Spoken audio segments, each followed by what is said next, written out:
Thank you for visiting ChristopherMedia.net. It's the divisional round, and you can follow all the action at BetOnline.net. On Saturday, LA visits the frozen tundra of Green Bay, while Baltimore and Buffalo face off with their electric third-year quarterbacks. On Sunday, and after winning their first playoff game in 26 years, Cleveland meets last year's champs. In the late game, two legendary future Hall of Fame QBs square off as Tampa visits the Big Easy. Check out all the action this week at BetOnline.net as teams take one step closer to the championship. Always available online or your mobile device. Visit BetOnline.net today. Bring the game home at BetOnline.net. It's the divisional round, and you can follow all the action at BetOnline.net. On Saturday, LA visits the frozen tundra of Green Bay, while Baltimore and Buffalo face off with their electric third-year quarterbacks. On Sunday, and after winning their first playoff game in 26 years, Cleveland meets last year's champs. In the late game, two legendary future Hall of Fame QBs square off as Tampa visits the Big Easy. Check out all the action this week at BetOnline.net as teams take one step closer to the championship. Always available online or your mobile device. Visit BetOnline.net today. Bring the game home at BetOnline.net. Thank you for visiting ChristopherMedia.net. Welcome to Sporgy, the show that gives you half-ass sports fans giving their half-ass opinions. And now, here are your hosts. Oh, it's 142. Chris. I'm Rich. I'm the Iceman. And Andrew Luck. Deuces. Probably one of the most surprising retirements in NFL history. Would you guys agree? Well, who is the other? But this was a player who went in at halftime off the field and retired. Remember? Davis. Years ago? Yeah, it was a Buffalo Bill. Who was it? It was Davis, too. Yeah, Vontae Davis. Vernon Davis is Vontae Davis. Yeah, it was Vernon Davis's cousin or some shit. Okay. I would say that was the strangest. This one, it's a close second, but he wasn't playing and then came in at halftime and announced it. He just announced it at halftime to the point where apparently the fans sitting in the stands found out post-game, and some of the fans started to boo him, which is like, I mean, whatever, you pay your ticket. You know, I'm not one of those people who say, you have no right to boo whenever. Ever. It's like, oh, you paid a lot of money to sit in those seats. You want to boo, but I think it's still kind of a dick move especially if you hadn't even listened to his reasons for retiring, which for a guy who's made close to $100 million, seems like a smart move to retire while he still has his health and he can get up out of bed without his wife's assistance for the rest of his life. Yeah, I think it was a pretty shitty look for the Colts fans to do that. I mean, did you not like how it went down? Because the guy's done nothing but win for you. He was the heir apparent to the sheriff. I mean, not cool, Indy. Well, I mean, a couple of things here. I never really liked Luck. He always reminded me of the guy from the Burbs. He was good when he was there. He's injury prone. Do I think it was one of the wildest? I mean, it's there. I could put it in the top 10, but being from Detroit, that's what we're used to. Megatron looking at you. Barry, how you doing? Yeah, but they didn't. Megatron did it in the offseason. Barry, okay, this is similar to Barry. Didn't Barry do it like he faxed his hometown newspaper like the day training camp got in? Right, but I mean, these are guys that are almost like in the prime of their lives. Yeah, they're doing great things, and you're expecting them to come back and do great things, and they're like, yeah, I retire. Not that, hey, I need to be traded. Hey, I'm hurt. Hey, I can't play right now. I got to think about some things. I'm out. I'm done. I'm through. Because what? This goes back to what we were talking about a couple weeks ago, Earl. I mean, get your money and leave. I mean, I don't fault Barry Sanders. I don't fault Andrew Luck. I don't fault Calvin Johnson for their reasons. Hey, I'm still relatively young. I'm still, relatively have my wits about me. Maybe, there's like 50-year-olds out there drooling, that have played this game for a long time. I don't fault them. Like, hey, man, I'm getting while the getting's good. I made my money. Let's make sure I live to see my 70s. Okay, well, a couple of things about that. Number one, yeah, there's 50-year-olds out here drooling who's played it for a long time.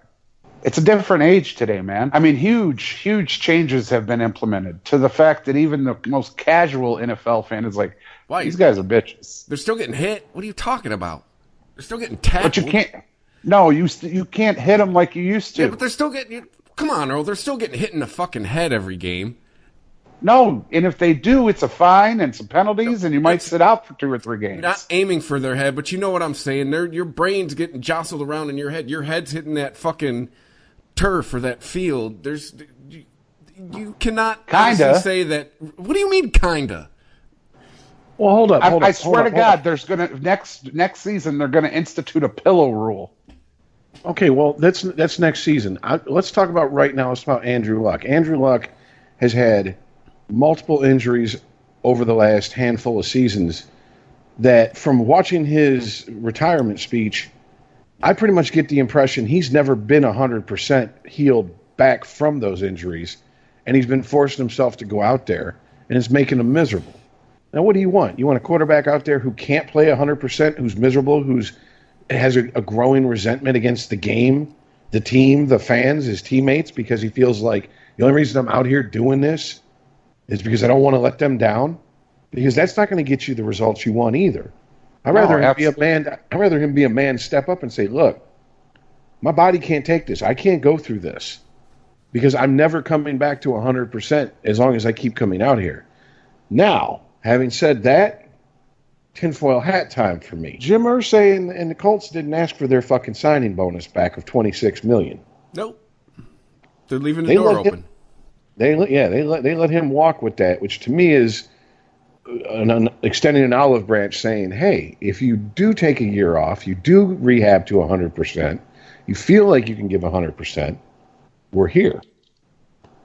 Because we know what it's like to live in a city with a team that the minute the player retires, no matter if they were the face of the franchise or not, give us our fucking money back. And let's be honest, the Ford family or the Irsay family, who do you think can afford to let some money go more than the other? Okay? I'm going to go with the Blue Oval family.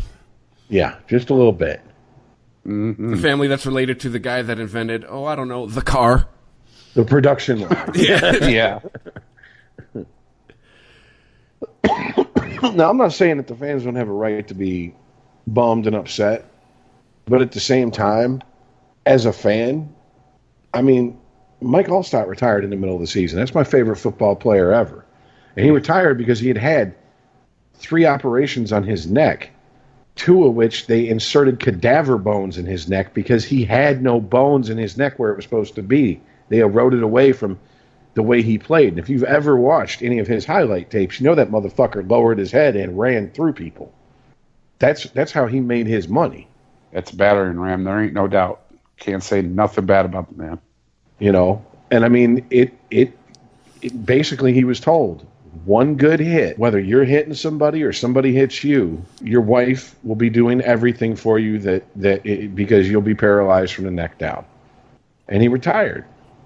Now, granted, I don't know if it's that dire with Andrew Luck, but if he has some sort of, he keeps getting injured in the same spot, they can only repair shit so well for everyday life, let alone being an athlete, one of 32, in the world, a starting quarterback in the NFL and expected to perform at the highest level possible.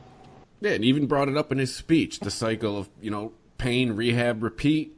And I could see how that can grate on you. Yeah. And I mean, he is a married man. I know that there's going to be people out there, fuck him, pussy. It shouldn't matter what his family says. He's a fucking gladiator. He's a football player. Okay, well, wonderful, great. You feel that way. But in reality, he's a married man. If he's got kids, I'm sure at some point his wife looked at him grimacing to get up from the kitchen table or had to help him off the toilet seat or into the bathtub. And she looked at him and said, you're 29 years old.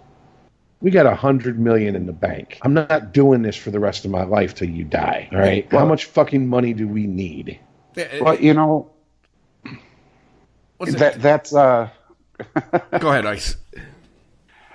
Here's the thing. Right after he did it, a guy named Orleo retired, did the same thing. Nobody's going to talk about this guy doing that. Well, he's also, let's be honest, fair or not, he doesn't play a marquee position. He was a linebacker. Right, he plays linebacker. And he's a hell of a linebacker. Linebacker versus quarterback, though? It's one and the same, just different sides of the ball. No, I understand. He's most time, your middle linebacker or a linebacker. Ice. Like, quarterbacks are the rock stars of the team, essentially. Well, I understand that. You are the face of the franchise. They're the captain of the offense.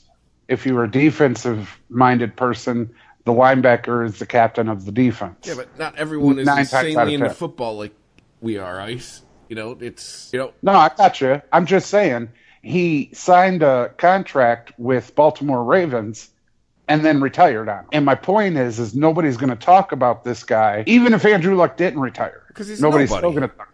Well, he's somebody. But here's the thing. He did it for the same reason. He has kids. His wife's pregnant. He wants to be there and spend some time with his kids. That was the reason given. So, I mean, it's not just Andrew Luck or, like we said, the Detroit guys or, everybody's getting that now. Well, they're getting their money and getting out. Gronk came out today and even said that the door for him is not shut, but it ain't going to be open this year. And he was talking about the same kind of shit. He's like, I'm in pain. I can't play at the level that I want to play at. So, we're done. And also the fact that he's supporting using CBD oil instead of opiates. And I think that's a no-no with the NFL still at this point.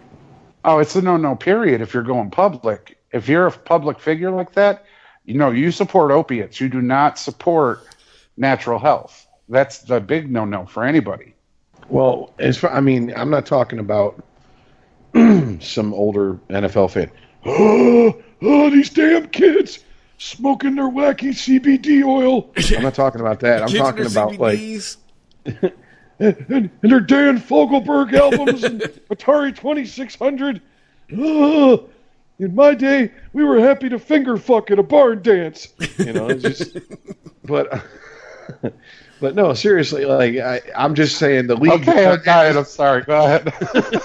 I'm just saying the league doesn't take too favorable of a view of any derivative of marijuana being talked about, especially in pain management by their players. So, and you bring up the league. The whole funny part of that is I've never seen anybody OD on marijuana. If they do, they go to sleep. If you OD on the prescribed opioids, you're dead. You don't ever wake up. And Rich, it's interesting you bring up the league because I think I've kind of noticed a trend maybe in the last few years. The league kind of treats retired players like the United States Armed Services treats their veterans. Not very well after they're done with you. Oh, yeah. As long as you're wearing that uniform, you're active duty. Oh, you're a hero. Thank you for your service. You're all this. The minute you get that DD-214, you want something for free? Better go out there and earn that shit. I don't care how much shrapnel you're carrying around in you. Sorry. We ain't got no money to help you. We got to keep bombing brown people. So, maybe Andrew Luck and this other gentleman, it's retire while I got some money in the bank to pay for my fucking medical problems I'm going to have in about 10 to 15 years. That's what I was thinking about. If with all these medical issues, the head injuries and concussions and shit, does the NFL does pro sports period offer insurance? I believe the player has to pay for their own insurance through specialty insurance agencies above and beyond out of their own pocket. I know I was shocked when I heard. Now, I don't. This is going on 15 years ago, so forgive me. The internet and my fact-checking skills weren't as on point then as they are now, and they still ain't all that great.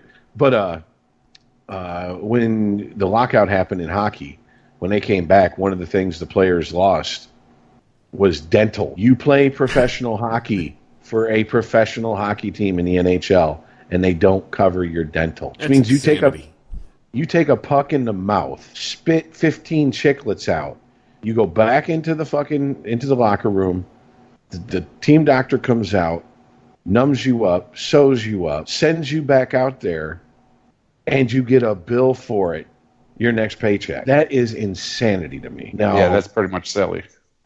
Now that was, like I said, I heard. Now there's been new bargaining agreements since then. I don't know if that's something they got back. Honestly, I don't know if it's something they lost. But if that's a true story, that tells you where these teams and these owners' heads are at.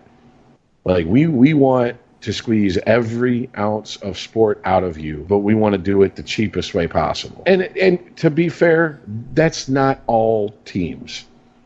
You know, maybe the Colts and Jim Irsay are going, you know what, dude, we know you'd be out there for us if you could, but you can't. And there's no reason to take this money out your family's mouth. So, you know, if you come back, good. If you don't, well, that's what happens when you sign these type of contracts. I mean, it wasn't a player for the Dolphins that got in an accident and he lost his arm, and the Dolphins said that they were going to honor his signing bonus and then pay his medical for it, and everyone was shocked. Yeah, that's just a few weeks ago, like right before the preseason started.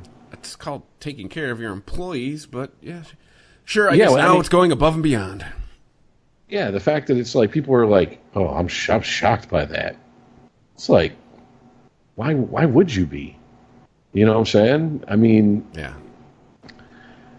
But then again, we are that weird generation that we are the bridge to the past to the future.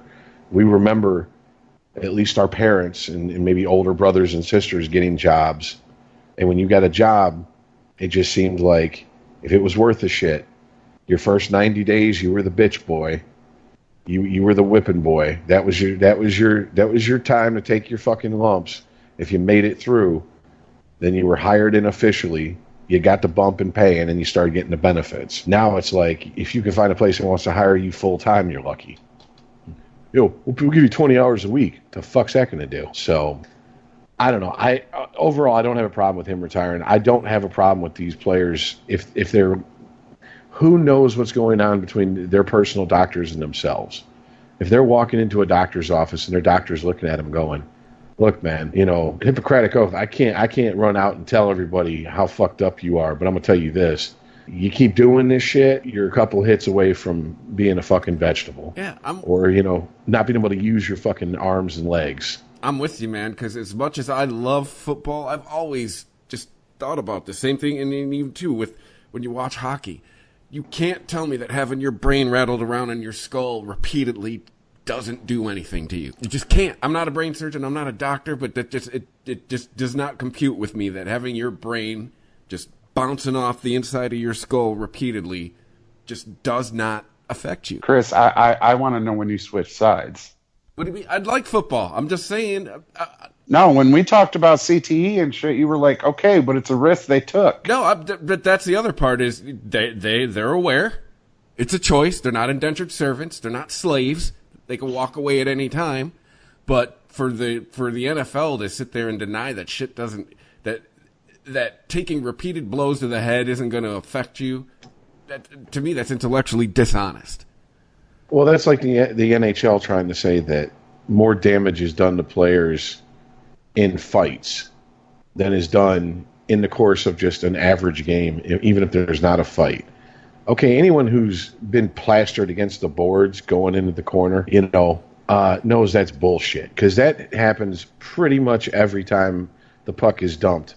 The forecheckers come in, and somebody's getting fucking smashed against the boards. And in a fight, I can tell you this firsthand. Yeah, it's not like I fucking was in a minor league or anything, but even the hardest punchers I've ever fucked with, you know, playing hockey and got into a hockey fight with, getting the leverage to put all your weight behind a punch on ice skates or rollerblades is a world of difference between doing it on flat feet. Yeah, because you can't plant your feet. Exactly. So unless you just got a motherfucker with upper body strength of, like, you know, there is no such thing as leg day for him. He's just hammering out the fucking, you know, little the tiny legs. Yeah, exactly. You know what I'm saying? Like, unless he's just all upper body strength and he's just like a freak of nature, like Joey Kosher or Ty Domi, one of those guys who are just like, they can hit so fucking hard, yet they're not that big, but goddamn, you didn't want to get hit by him. You know, I mean, but the point I was getting at is it's right there with it. It's trying to blame something else. And what I don't like about the NHL is, you know, or not the NHL, but the NFL is, it seems seems like they try to throw in a little like, they try to muddy the waters, and who knows what, by muddy the waters by saying who knows what these players are doing in the off season. Nothing, because most of their contracts tell them not to. Who knows how much they're partying between games and on their bye week. Maybe that's got something to do with it. If Luck's doctor comes in and treats him like Sharky from fucking Any Given Sunday, yeah, all right, good on you, see you later. But if it's just like, well, I got my money, I got to go, I mean, that's almost like robbery. Well, I mean, this is... Have fun this on is that island, Ice. Yeah, this is one of them subjects... On this motherfucker. Yeah, you and Wilson. And by the way, you can't drill a hole in Wilson and make it your fee. That'll deflate it, just so you know. All right. But... He did fuck that volleyball, though. He at least pissed on it, because every movie Tom Hanks is pissing on something. I'm serious. Go back and watch all his movies. He's always pissing. Brad Pitt's always eating, too. I don't know what the fuck it is. Is it with eating? I think Brad Pitt's trying to show, like, see, I'm a normal person, even though I got, like, an 8-pack. Like, I eat food like a normal person. Okay, yeah, you won a genetic lottery. Fuck you, motherfucker. You ain't got to show off. Yeah, well, it's in their contracts. Yeah, well, too, what Brad Pitt doesn't tell you is, I work out 4 hours a day. And I have a personal trainer to drag my ass out to the gym when I don't want. By the way, to the gym, it's 2 doors down from my bedroom, even when I don't want to go fucking work out. And then my personal chef makes me everything. And then I sit around and argue with Angelina. Yeah, but then I sit around and argue with Angelina about, look, you're taking the Asian one this weekend, and don't act like you know his name either. But no, man, look, if that's what you feel, that's the way you feel. I'm not going to sit here and argue with you. To me, your health, I saw an interview with Herm Edwards, and I hope that the NFL is smart enough, even though he is a college football coach, to fly him out and still do the rookie symposium with the new players coming into the league, because he broke it down in this interview in a way that made me go, oh shit. I felt like I'd been in a dark room looking, for a light, stumbling over shit, and someone cut the light on, and I'm like, okay, now I know where I'm going. He broke it down like this. The NFL is not a career. It's an opportunity. You never know how long the opportunity is going to last. It could last 20 years. I doubt it, but it could. It could last the league average, 3.5.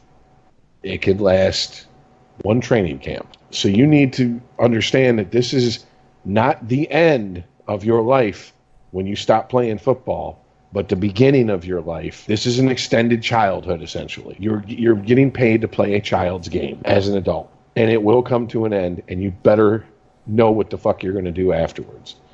And I think a lot of players are taking that to heart, and the smarter ones are going, okay, I just took a piss and blood came out. I mean, Andrew Luck was pissing blood last season because he had a lacerated kidney at one point. Fuck that. I'm not going to work if I'm pissing blood from a lacerated kidney. Hell no.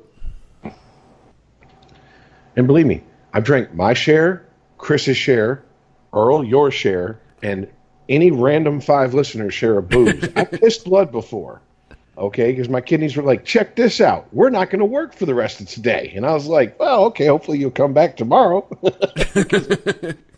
If not, it's going to be a hell of a way to go. Yeah. So it ain't fun. But, look, man, I can't fault the guys. Get out while you have your health, while you have your money. The NFL might have to, in the next bargaining agreement, have to come up with something like, all right, well, if you sign a 5-year contract and you got this much of a signing bonus and 3 years in, injury forces you to retire, let's be honest, I don't think most teams are going to be gracious enough to let every player keep that signing bonus. So they're probably going to have to work something in there to where they prorate it and go, you owe this much of your signing bonus back. Yeah, but they're getting all types of new equipment, Rich. So you want to play with old equipment because they might retire due to injury? Well, no, I'm just saying it's becoming more safe. Just ask AB. Well, I was going to hold off on it, but I mean, to go into that, I watched last night, so it's the 4th episode of Hard Knocks, and he's practicing with the, I'm having a brain fart, the thing that they feed the balls to so the wide receivers can practice catching. Was it ball launcher? I don't fucking know. Essentially a pitching machine. Shooter. Yeah. Shooter? Okay. He was practicing with it with his new helmet. and he took it off, and he was like griping. He's like, it's too tight here, and it's rubbing me raw here, and it's this and this here, and it's this and this here. And I'm thinking, wow, so they got all these super tight helmets that have no wiggle room, but that doesn't mean the brain is any more secure in your skull. Yeah. It's not holding your brain in place in your skull. You know what I'm saying? Like, it's still, there's a organ in your body floating in your head, floating around in fluid, waiting to be bounced off the inside of your skull. That's what causes injury, not a loose helmet. I can't wait for the season to start when they come out in those blow-up fucking sumo suits. I just can't. I know it's coming. Well, the XFL will start next year. If any league's going to do it, it's going to be that one. Yeah, and to be fair, though, I mean, some of these linemen, offense and defense, they already look like they're wearing some of these suits. These are some big biscuit-eating motherfuckers, man. I mean, I'm just saying, when they put them on, it's not even going to have to blow up. I'm just saying, I saw Snacks Harrison, and I was like, oh, now I know why your nickname is Snacks. Because you ate that them all. motherfucker. Yeah, he probably walks over to the vending machine, picks it up, tilts it, and just puts his head back, Yeah. you know? I'm just taking this to my room. He goes to 7-Eleven and grabs a section of chips. Goes to the buffet, pulls up a chair, and goes, yeah, I'm fine with this. You knew I was coming. When he's, oh, you big man, you're here for an hour. You eat like killer whale. You need vegetable. You're so You you're need so vegetable. big, eat vegetable. Looking at you, Louie. No, man, I'm serious, though. The National Lingerie Football League is made up of some tough bitches that wear lingerie and some shoulder pads and a helmet. They're just fine. Do you think Okay, that's real but- football? Ultimately, They get hit. that's a 5'10", 105-pound supermodel hitting you. Ooh. I mean, Well, let's see you take a gut shot from that. So somebody Okay. 5'10", 100 pounds, I think I'd get up. I didn't say Yeah. you wouldn't. I'm just saying you're going to then- get knocked out your ass. Now, Snacks And then Harrison, I'll break in half. I'm just saying, okay, these underfed fucking waifs want to fucking hit me. That's fine. And then Well, 325, 5'9" is coming at him, and we're going to see how they handle that. Yeah. Okay. They can wear two sets of shoulder pads and two helmets. That won't help But them. the 100-pound nothings are hitting each other, and they both weigh 100 pounds. It's the same thing as I 300 cannot- pounds at it. I can't believe we're having this conversation right now. You are trying to legitimately argue that the lingerie football league takes as much physical punishment as the NFL. I'm just saying they bitch less, and that's fucked up. Man, man, you build a shed on that island, put up an umbrella. Oh, I own this motherfucker. I got the deep sit next to me. I'm turning into Cheryl Sheesh shed up in this motherfucker. Oh, Christ. Well, I'm anyways, sorry, man. AB, I get it. The boy can catch and run, but you're looking like a bitch. Yeah, I'm gonna let Rich bring up his favorite part about AB. Well, I'll give you that there, Ice. Is this preseason has not been a good look for him. well, I'm in the unenviable position of I understand why he was like, wait a minute, you're going to change rules.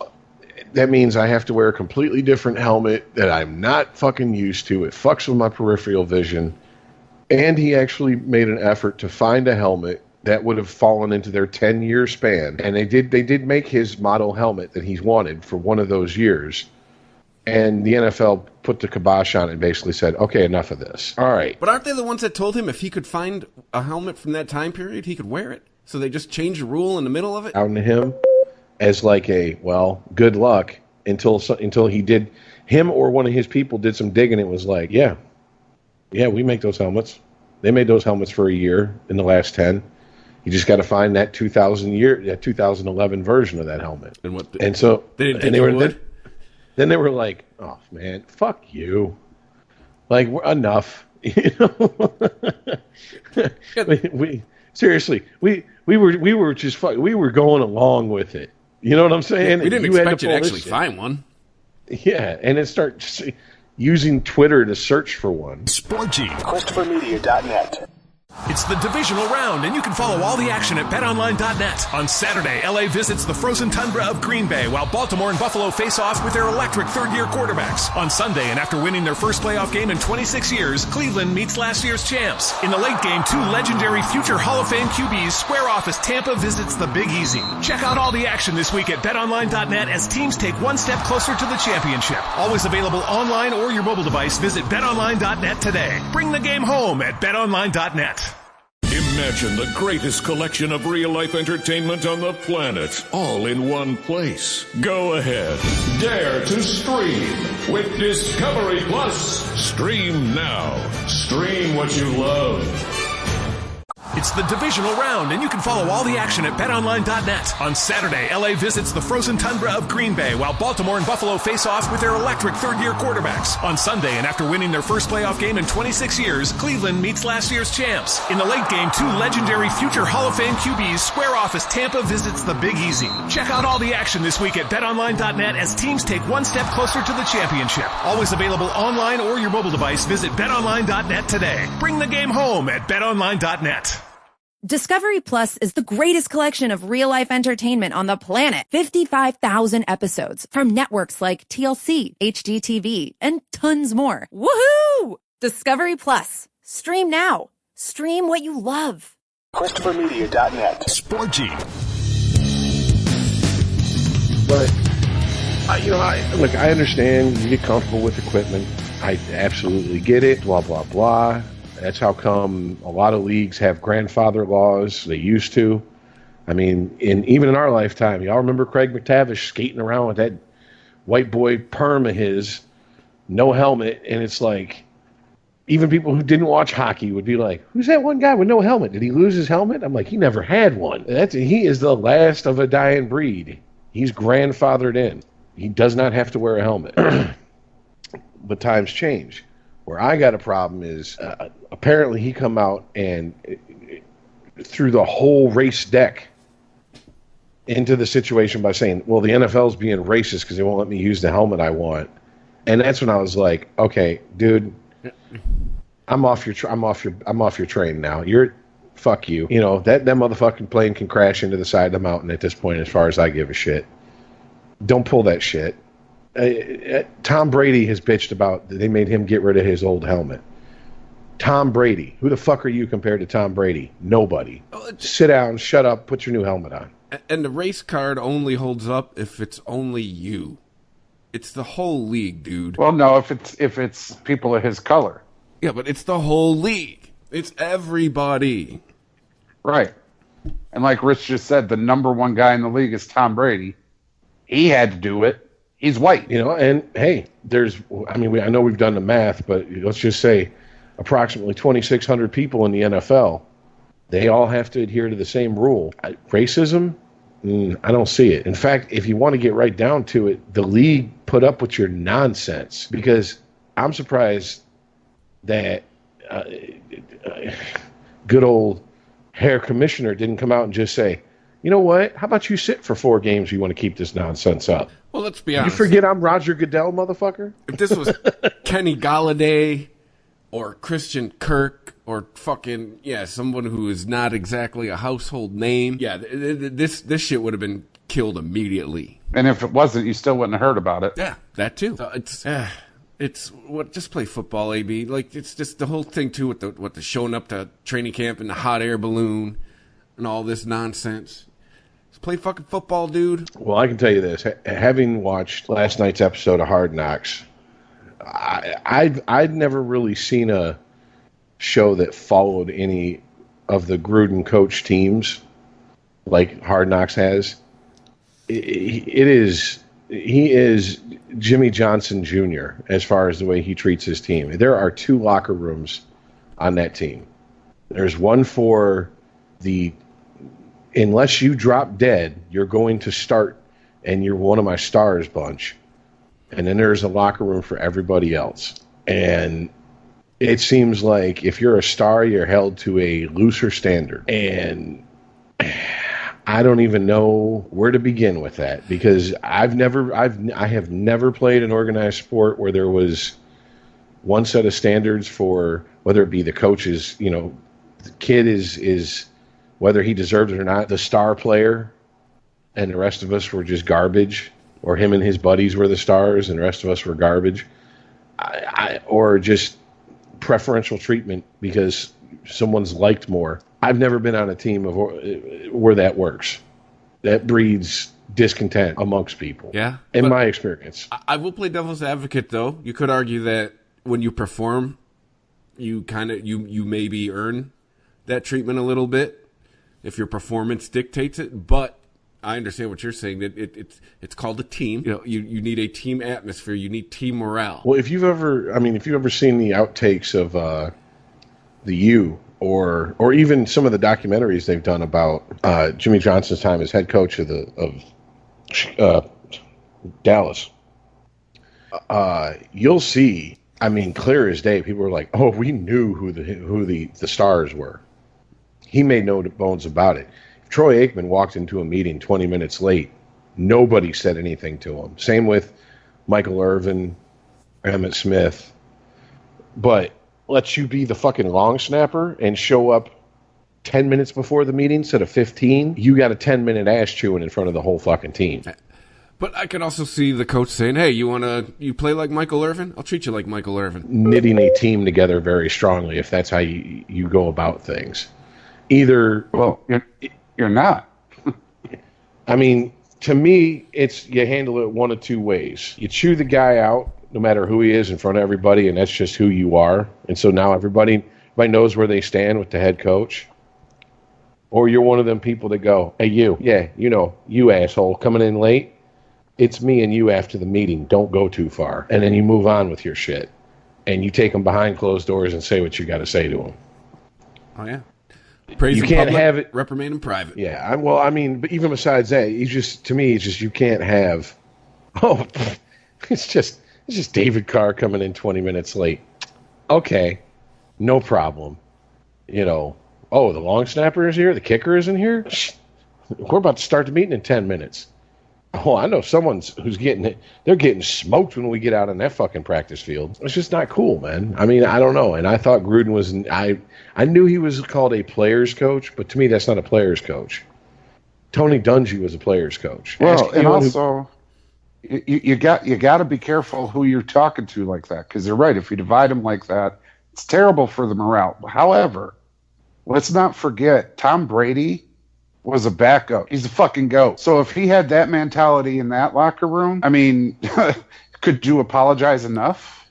God damn it. Let's see. Let's mark it 39 minutes. Happens every show. We do seem to lose sight of that there's a different age group playing football now, guys. It definitely ain't our age group. It's a younger age group that need a lot of praise. They need a lot of validation. A lot of leeway. Well, I mean, I'll tell you this.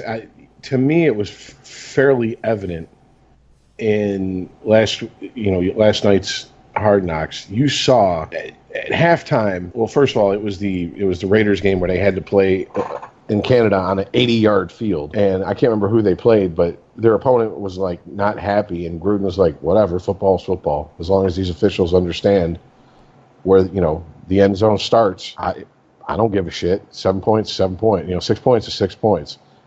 Whatever." But they went into that locker room at halftime, and he basically was like, "Okay, you guys got to step it up. Some of you guys, you need to understand this is make or break time, et cetera, et cetera." And all that's fine, but now you want to talk to everybody as one group, one team at halftime of a game that they're playing like shit after you've spent how many fucking weeks setting the precedent of there's one group of people. All animals are equal. Some are just more equal than others. You know what I'm saying? That doesn't work. And it reflected after the halftime with the fucking players in the sidelines. They're getting blown out. Gruden's walking up and down the fucking sideline with his old Chucky fucking grimace on his face. Got a straight up, first-degree murder scowl on, and players over there cutting up about the weather and shit, and what's a loony and all this shit. And I'm like, wait a minute. Is this how you want the team to be? Because this is the precedent you're setting as the head coach. I mean, it's a preseason game. I'm not saying go in there and go all Moneyball and take a baseball bat to the radio and say, see, hear that silence? That's what losing sounds like. You know what I'm saying? You ain't got to do that. But at the same time, I don't know, man. Gruden has come on. I'm starting to think there's a lot more fucking hot air behind Gruden, a lot more hype than there is substance. Because let's be honest. What did he win? He won a fucking Super Bowl with Tony Dungy's guys against a team that he coached that was still running his fucking offensive plan. I mean, basically his offensive playbook, to the point where he coached that defense to be able to spot the plays and call them out before they even got to the line, just by what personnel were on the field. And then once he didn't have that, he never won another fucking playoff game with Tampa Bay. I'm starting to think he should have just stayed his ass in Monday Night Football's booth. Yeah, because it'd be better for starters. It's been a shit show since he left. Well, not just that, but I mean, like we started talking about with AB, Antonio Brown being able to run loose like he has with the helmet, with the shit talking he's got going on with Big Ben Roethlisberger. Coming in a hot air balloon, the two different, locker rooms he's allowed to happen. I mean, we talked last week about, who the worst teams are. Where do we see people finishing? Shit like that makes you finish dead last. Do you want to lose 16 games? Because that's how you lose 16 games. Well, that silences us not being able to come up with anything to refute you, Earl. I mean, at this point, I'm starting to wonder, was the hiring of Gruden just a way for the Raiders to tread water till they get to Vegas? Definitely. Stunt hiring. Yeah, like trying to save face with the, what do you call it? Season ticket holders and shit, and be like, hey, look, we're not giving up just because we're going to be moving here soon, but we kind of are. And by the way... Well, think about it. What did he do when he was first there, Rich? Khalil Mack, see ya. Amari Cooper, get the fuck out. Crabtree, retire already. That's what I'm saying. And then, we got Antonio Brown. Right. So that's what I'm saying. Like, don't look at my left hand, look at my right hand. Doesn't matter what my left hand's doing. So I don't know. It just kind of sucks because I always like Gruden. And it's one of those things like, Chris and I know this as musicians. Like, if you really like a musician, you'd like to think that, they were a decent person behind the scenes, and then you find out they were just horrible, horrible assholes to everybody, and you're like, God damn it. Yep. Kind of take something out of it. And that's what I feel about Gruden. It's like, I liked him just so much better when they didn't pull the curtain back on him. Because honestly, because the myth of the man was, he's in there at 3 a.m, watching film, studying film, breaking it down. Warren Sapp would talk about, I get there at 4:30 in the morning. He's already been there 2 hours. Pulling a Bill Belichick type shit. Yeah, and you hear all that, and you're like, part of me's like, oh, bullshit. But then you hear people, like guys like Warren Sapp co-sign on it, and it's like, I don't think Warren Sapp's in the business of selling wolf tickets, especially for a coach. You know what I'm saying? Like, he might lie to cover his ass or a friend's ass, but I don't think he's going to lie to cover a coach's ass. Not Warren. We know he won't pay for a hooker. Exactly. So, it's just Hard Knocks has popped the bubble on another hero of mine. Well, a guy I liked. All that we've talked about, I have just a different aspect on I guess, on what's going on with AB. Because that's where we started, and that's what kicked it off. I got to say, it starts from the top down. It really, really does. I think it's Gruden's fault that AB's bitching about a football helmet, pulling the race card. That's everything. The hot air balloon, I think it's his fault. Because you never heard any of this shit when he was in Pittsburgh. Well, I can tell you this. Gruden's made a point of saying, I support him. He's one of our best players, et cetera, et cetera. And then finally, when the NFL made its final ruling, it was like, no, you can't use an old helmet, even if you find one. use the new helmet, or don't play. You know, the Raiders general manager come out and said, okay, playtime's over. We've been dealing with this for weeks now. It's time for him to shit or get off the pot. I mean, I'm paraphrasing, but... And during, like I said, during that whole time, Gruden never once said, yeah, this is getting a little ridiculous. There was a rumor floating out there that this was all just to give him, to buy him some time to get his feet to recover. Well, but why would he, unless it's just to save face for him because his ego is that fragile? Dude, they're literally scraping dead skin off his feet. If you've ever seen frostbite, it ain't funny. You know what I'm saying? I mean, skin dies. Your extremities can rot off due to frostbite if it's bad enough. Yeah, take your time. Come back. Be 100%. You don't need to invent this bullshit. I'm just going back in my head. This did start in Pittsburgh, and this is why AB is not in Pittsburgh anymore. Mike Tomlin wouldn't tolerate it. Do you guys remember? Well, last year he was all pissy that Juju was getting the ball a little more than he was. Not just that. Remember the locker room, the video? Oh yeah. So this shit, that was him. Yeah, I thought that was Bell for some reason. Nope, this was AB, and it did start in Pittsburgh. And Mike Tomlin was like, "Yo, fuck that," but he didn't do it publicly. And then he started bitching about Juju Schuster and where the fuck is Bell and Ben can't throw and yelling at me on the side. Yeah, get the fuck out and go somewhere else with that shit. So I think you know, as much as we say, you know, with the helmet and everything that he's doing in Oakland, John Gruden's hands are kind of tied because that's who AB is now. Antonio Brown is that guy. You got to calm down, Brown. You really do, because you're starting to remind me of a guy named Ocho Cinco. To be honest with you, I don't even think Ocho Cinco is strong enough. Terrell Owens. Yeah, that would be, you would be the second person I've heard make that comparison this week.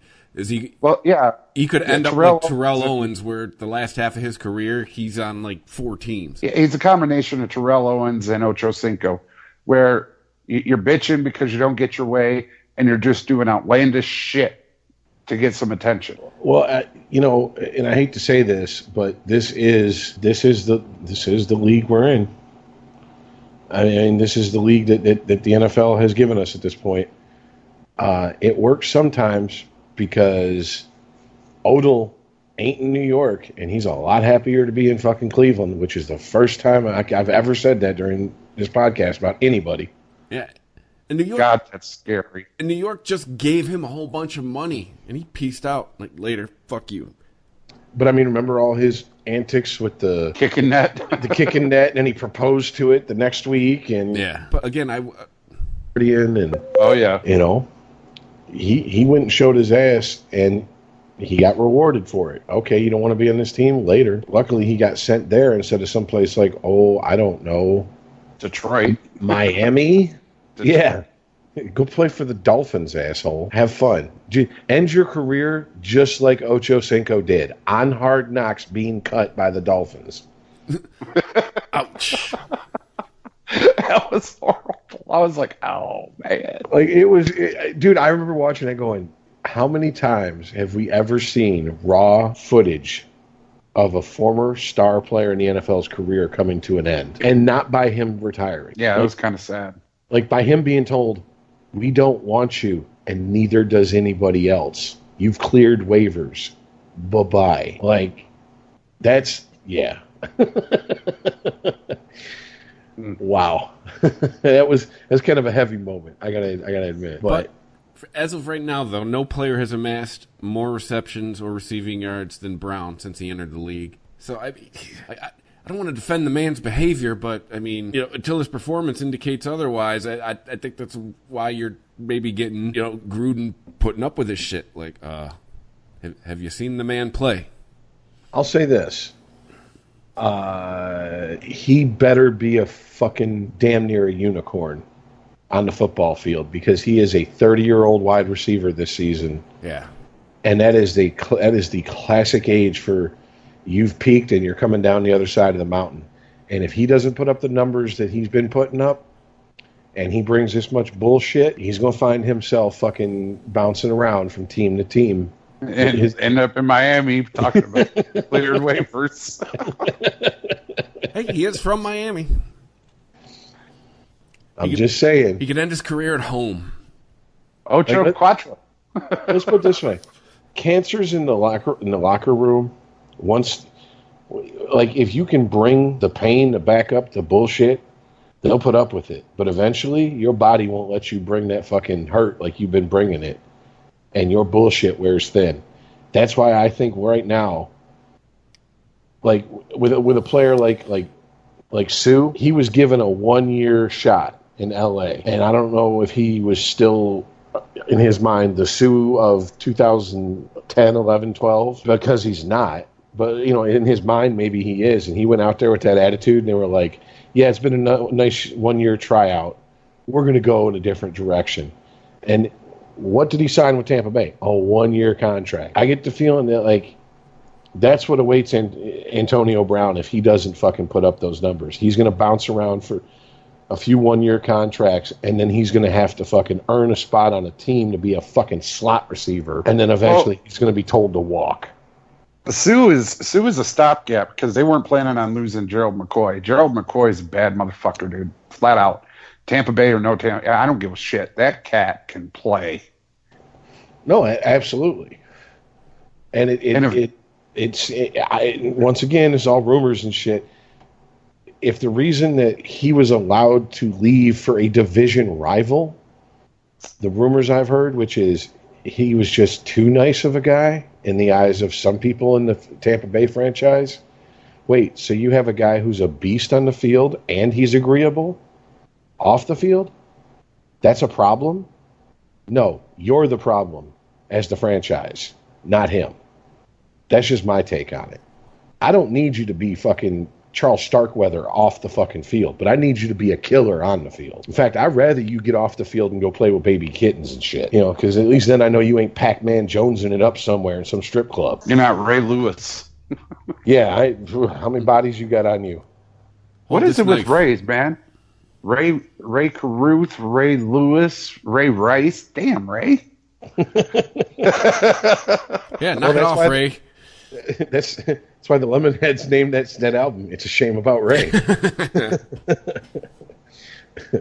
They saw this coming. Well, I mean, we did start with football, but these I think are arguably the last 2 weeks the two biggest stories in sports in America, at least. I mean, especially that Before we transition, I just want to say it again. If that motherfucker changes his name to Ocho Cuatro, fucking done. Then and there, I'm done. I just love how when Ocho Cinco changed his name to Ocho Cinco, everybody I know who spoke Spanish said it's not even how you say that number in Spanish. What? Yeah, it wasn't 85. It was 85. Yeah. Mm-hmm. They're like, is he stupid? And I'm like, go ask him yourself. What do you want me to fucking say? You're asking me to defend his decision. It's a stupid one in the first place, I thought. Stupidest celebration ever. Going to the sideline and pulling out the Hall of Fame jacket. See, yeah, that's a bold statement. It's a bold strategy, Cotton. See how it works out. Yeah. His trajectory at that point was pointing to, all signs point to the Hall of Fame. But, yeah, real life got in the way. Anyways, you were going to move on, but it's just kind of, it's sickening now to watch how they looked at Juju Schuster in Pittsburgh and was like, and you're causing all this ruckus, and you're 30 years old. Take your fucking ass over to Oakland. Well, I got to kind of wonder, tinfoil hat time for me, because Mike Tomlin is from the John Gruden coaching tree in Tampa. So I got to kind of wonder if, maybe Mike Tomlin was like, sure, give him to Coach Gruden. You know what I'm saying? But Earl makes a good point because he was the leading receiver. He led the league in reception touchdowns last year, and they still got rid of him. So the guy doesn't sound like he's perhaps a treat in the locker room. At least that's not the picture being painted of him anyway. No, and he doesn't come off as in the Hard Knocks that I've watched, he doesn't come off as a loudmouth, stir the shit pot. He just comes off as very aloof, like maybe just with a little bit of a little too much of don't give a fuck about the wrong things. I don't know any other way to put it. Like, it's just, he almost has like that, like, whatever. And it's like, dude, that's not what I want to see from you. You're supposed to be, 1, a star player, and 2, a team leader.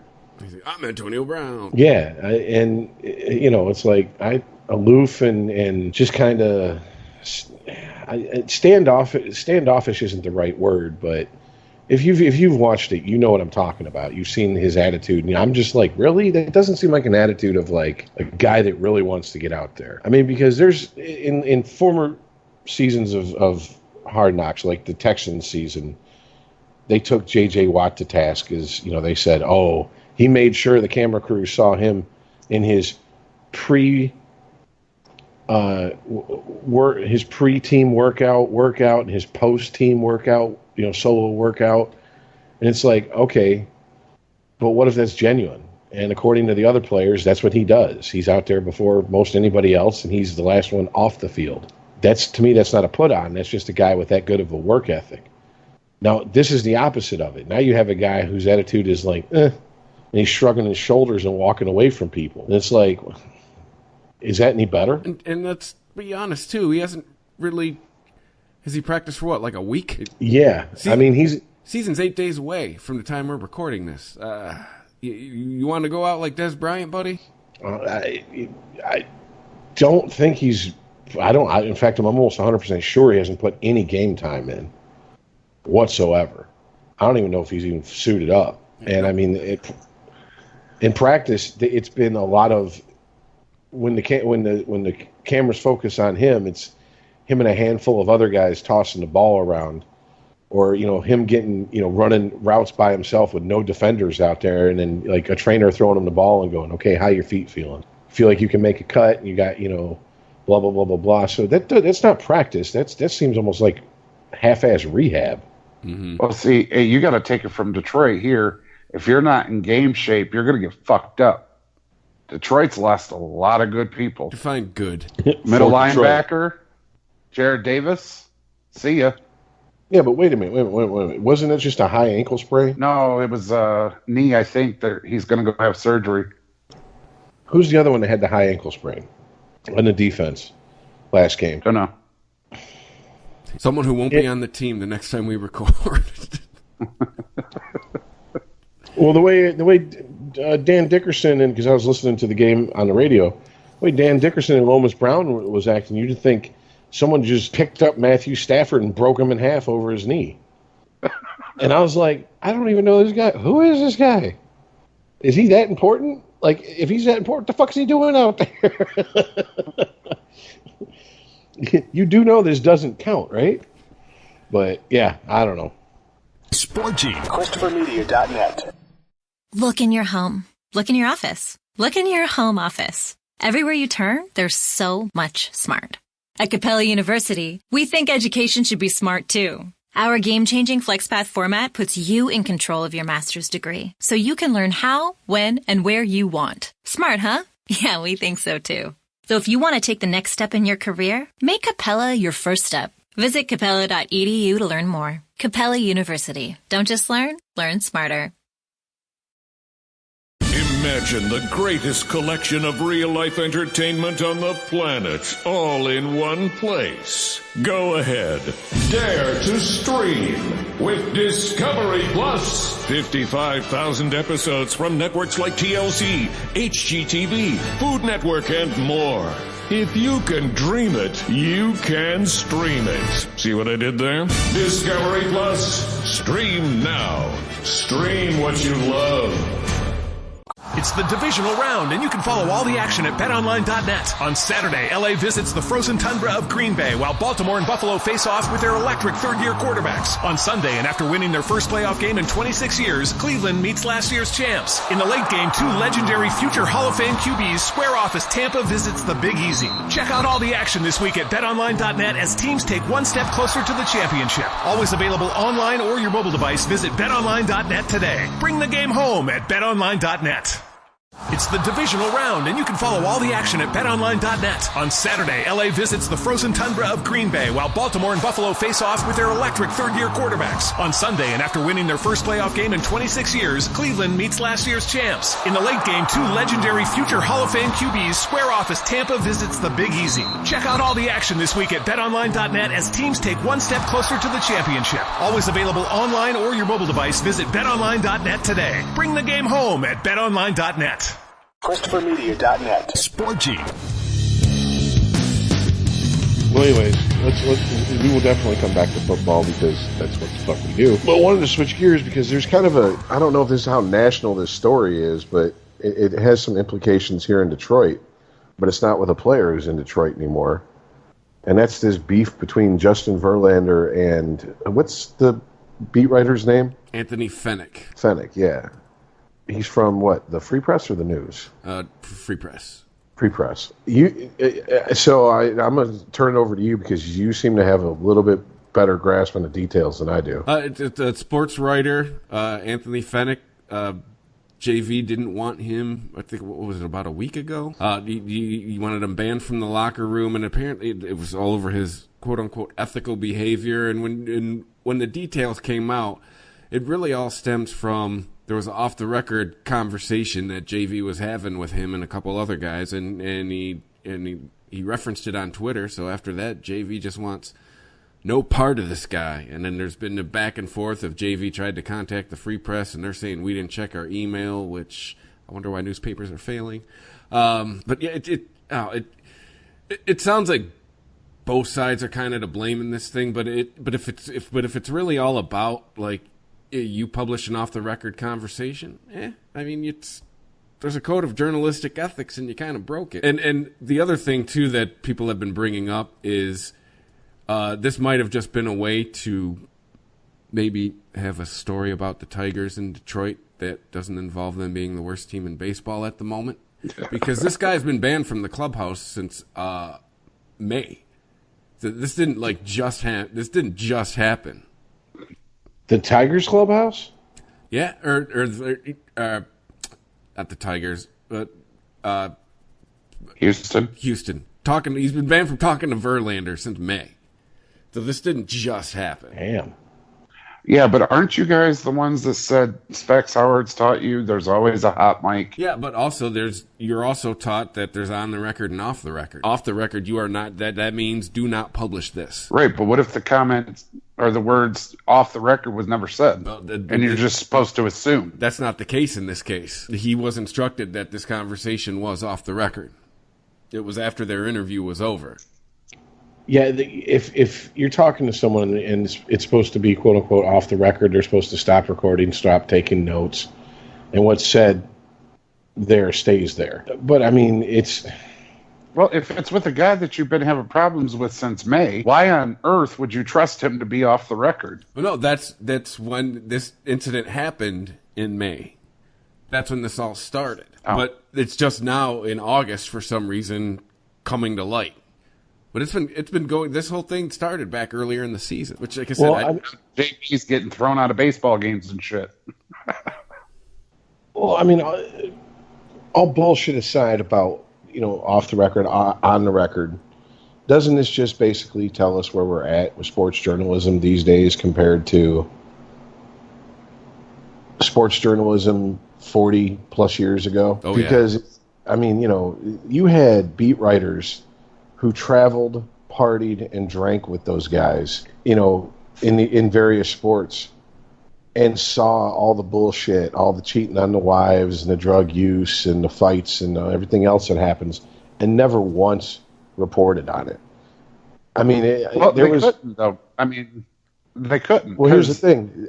They could have tried. I don't think it would have been allowed to be. It wouldn't have made it past the editor, is what I'm saying. That's what I'm saying. Before, 40, 50 years ago, you had the media, you had the periodicals, you had to either read the magazine, watch the damn news show. You had to do that. Now, news is everywhere. You could get it online, and it's called social media. Well, that has completely changed it. And it's interesting you bring that up, because this whole thing that started this off the record comment, it's this guy Anthony Fennick went and put it on Twitter, and I think that's what really pissed off JV. Right, because everybody in the world can read it now, not just the local people. Exactly. Before, they had to be loyal to the athlete because they wanted the good news stories. How are you feeling today? What did you think about that historic home run you hit? They wanted the exclusive. Now it's like they can get news anywhere they want. Well, and if it's the biggest thing in news right now that, you're stoking this chick while your famous wife is over there, hurting, that's what they're going to print. Well, somewhere the worm turned too, because Rich was talking about, used to have, beat writers embedded with these guys, traveling with the team, hanging out with them, drinking them. And from what I understand about maybe the last decade and a half, not just in baseball, most sports, these players hate the beat writers. For what I understand is there are no love in any locker room for any beat writer. Well, that's what I'm telling you. Because before they loved the beat writers, they would only publish the good stories because when it became an exclusive, they would get that exclusive. For instance, obviously, Michael Jordan, when he would win his championships, when he would go off the chain and score 64 points in the Garden, one beat writer would get the exclusive interview. Now, if that beat writer went and told stories and posted and wrote stories about his dad's gambling and his gambling and yada, yada, yada, that beat writer would lose his money cow. And another beat writer would be able to come in and get the exclusive. Today, that's not the case. Yeah, too many mics in the locker room. Exactly. Everybody gets the exclusive. You're posted having sex and having an affair before you even get the condom on, before you even go into the fucking mistress. That's a good point, man. It's, what Rich was talking about, that's pre-ESPN, pre-24-hour news cycle, pre-social media. So, yeah, I get what you're saying, Ice. Yeah, as far as I'm concerned, there is no more beat writers. There's just gossip columns at this point because that's what sells. That's what people read on Twitter. That's what people look for on Facebook or online magazines. They want to know the biggest TMZ shit. I kind of wonder if a lot of this, especially in post Curt Flood and, free agents and all that, if that's really when this animosity started between players and writers, and they started feeling that the players started feeling they had to be more protective of their self and their image, because I can imagine baseball writers are a very strange bunch. Like, we're talking about or they will conspire to keep them from getting in the Hall of Fame on their first ballot because tradition or reasons or whatever the fuck. So, and baseball has such a long and recorded and storied history that I think a lot of the older baseball writers get caught up in that, and they get a little too wistful about the good old days and opine about them too much when the good old days weren't really all that good. Let's be honest here, not the way they're thinking. But I kind of wonder if there was animosity towards the writers seeing how much money these players, once free agency came into play, started making, and so they started going, you know what, this unspoken rule, fuck this unspoken rule. We're going to print what we see. Don't be mad you chose a shitty career. Right. Well, if this all comes from envy, that is retarded. Oops, I don't think it's envy. I really think it's from demand.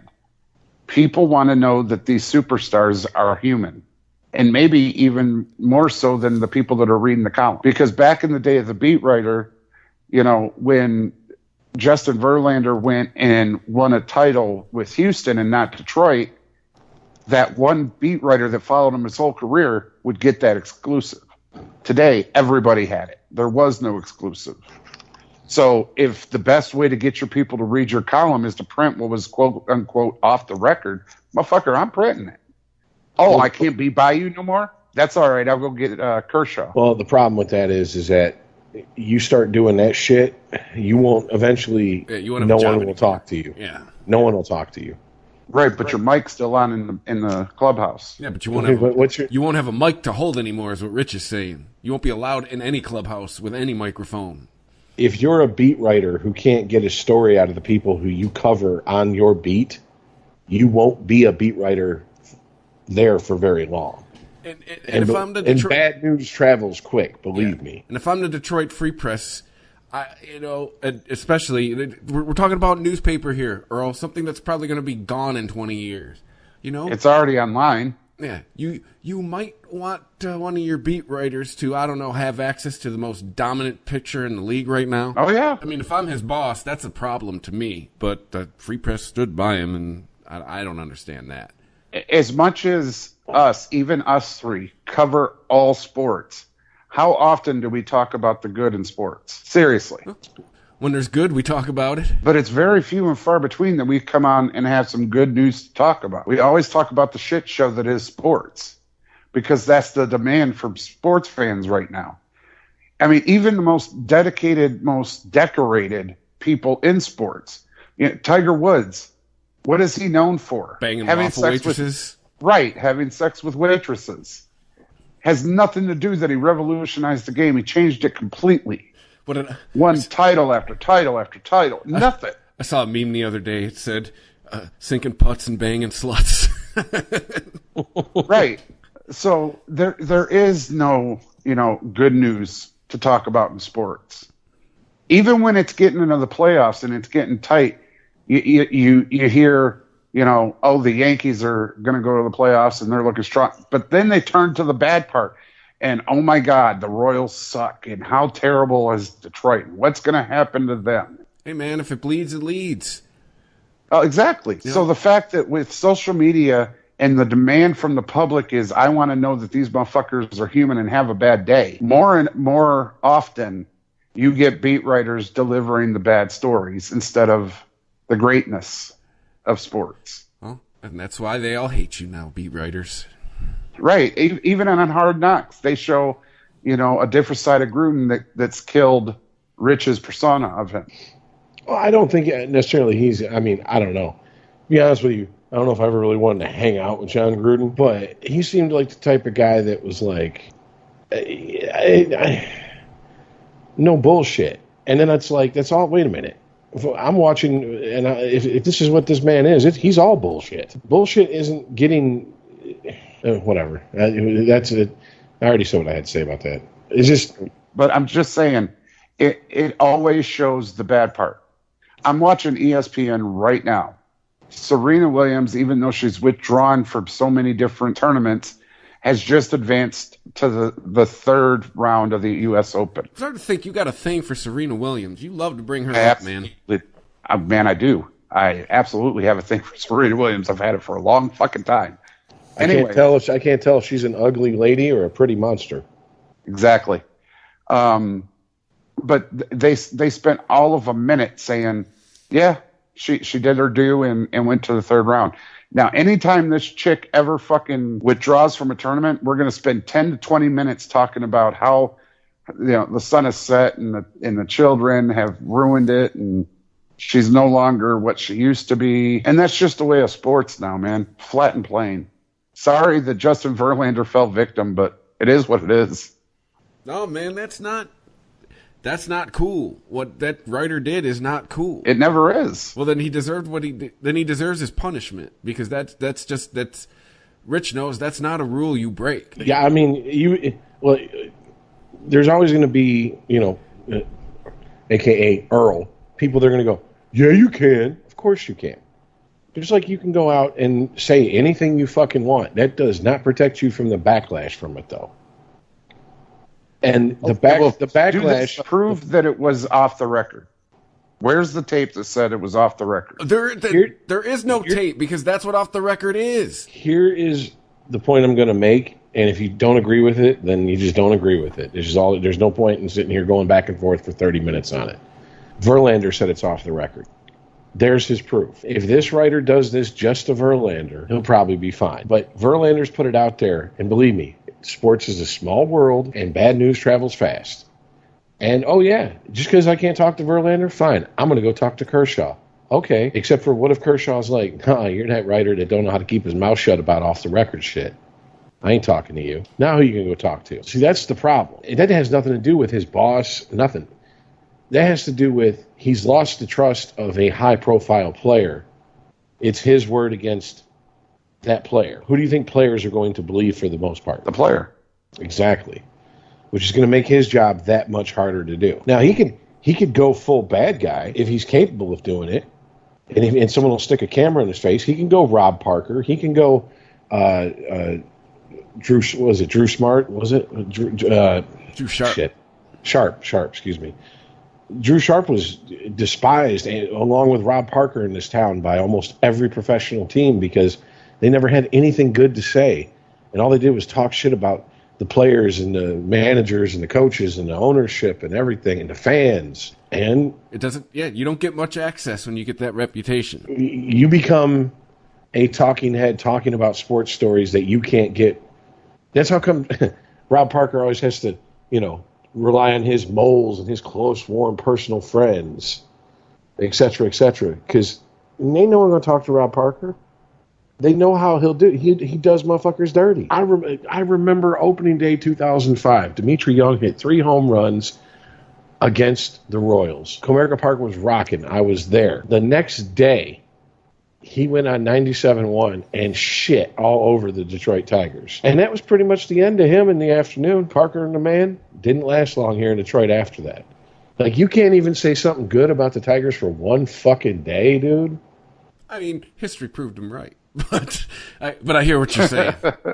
Well, the problem was he said this in 2005, at their second home game. Where was he in 2006? Oh, that's right. No longer in Detroit because he'd been ran out. Yeah. Lost his radio show. We've said it at nauseam. That show. Reporters are free to say what they want, but you're right.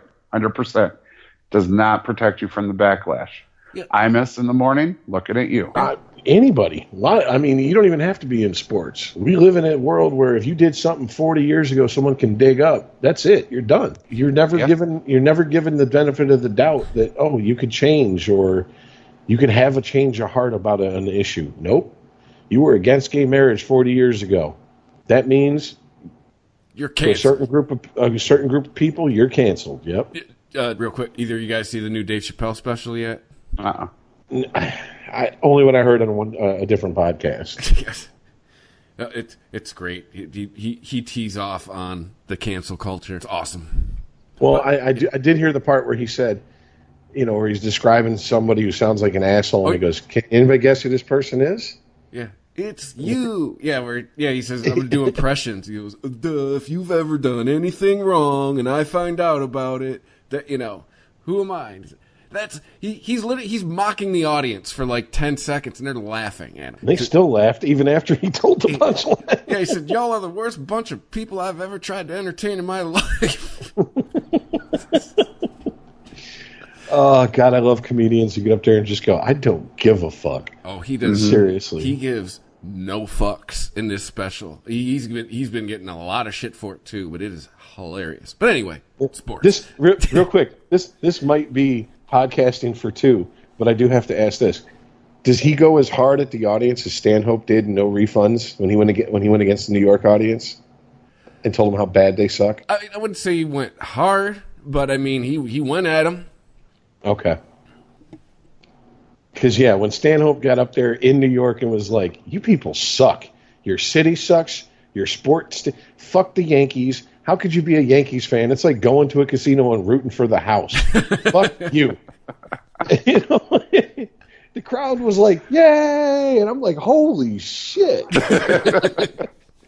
You realize this isn't a roast of you guys, the crowd. He's putting it out there. You are loser assholes. Fuck off. I mean, he's right. New York does suck. But. Oh, yeah. Not lately. No, I just meant New York, the city, sucks. Yeah. I'll extend it to most of the state. Well, I can't argue with you. You live there. You'd know.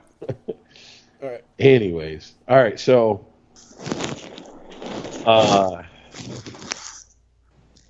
any other non-football stories, or do we just go full-on football from here on out? Football. It has been such a long 6 months. Oh, my God.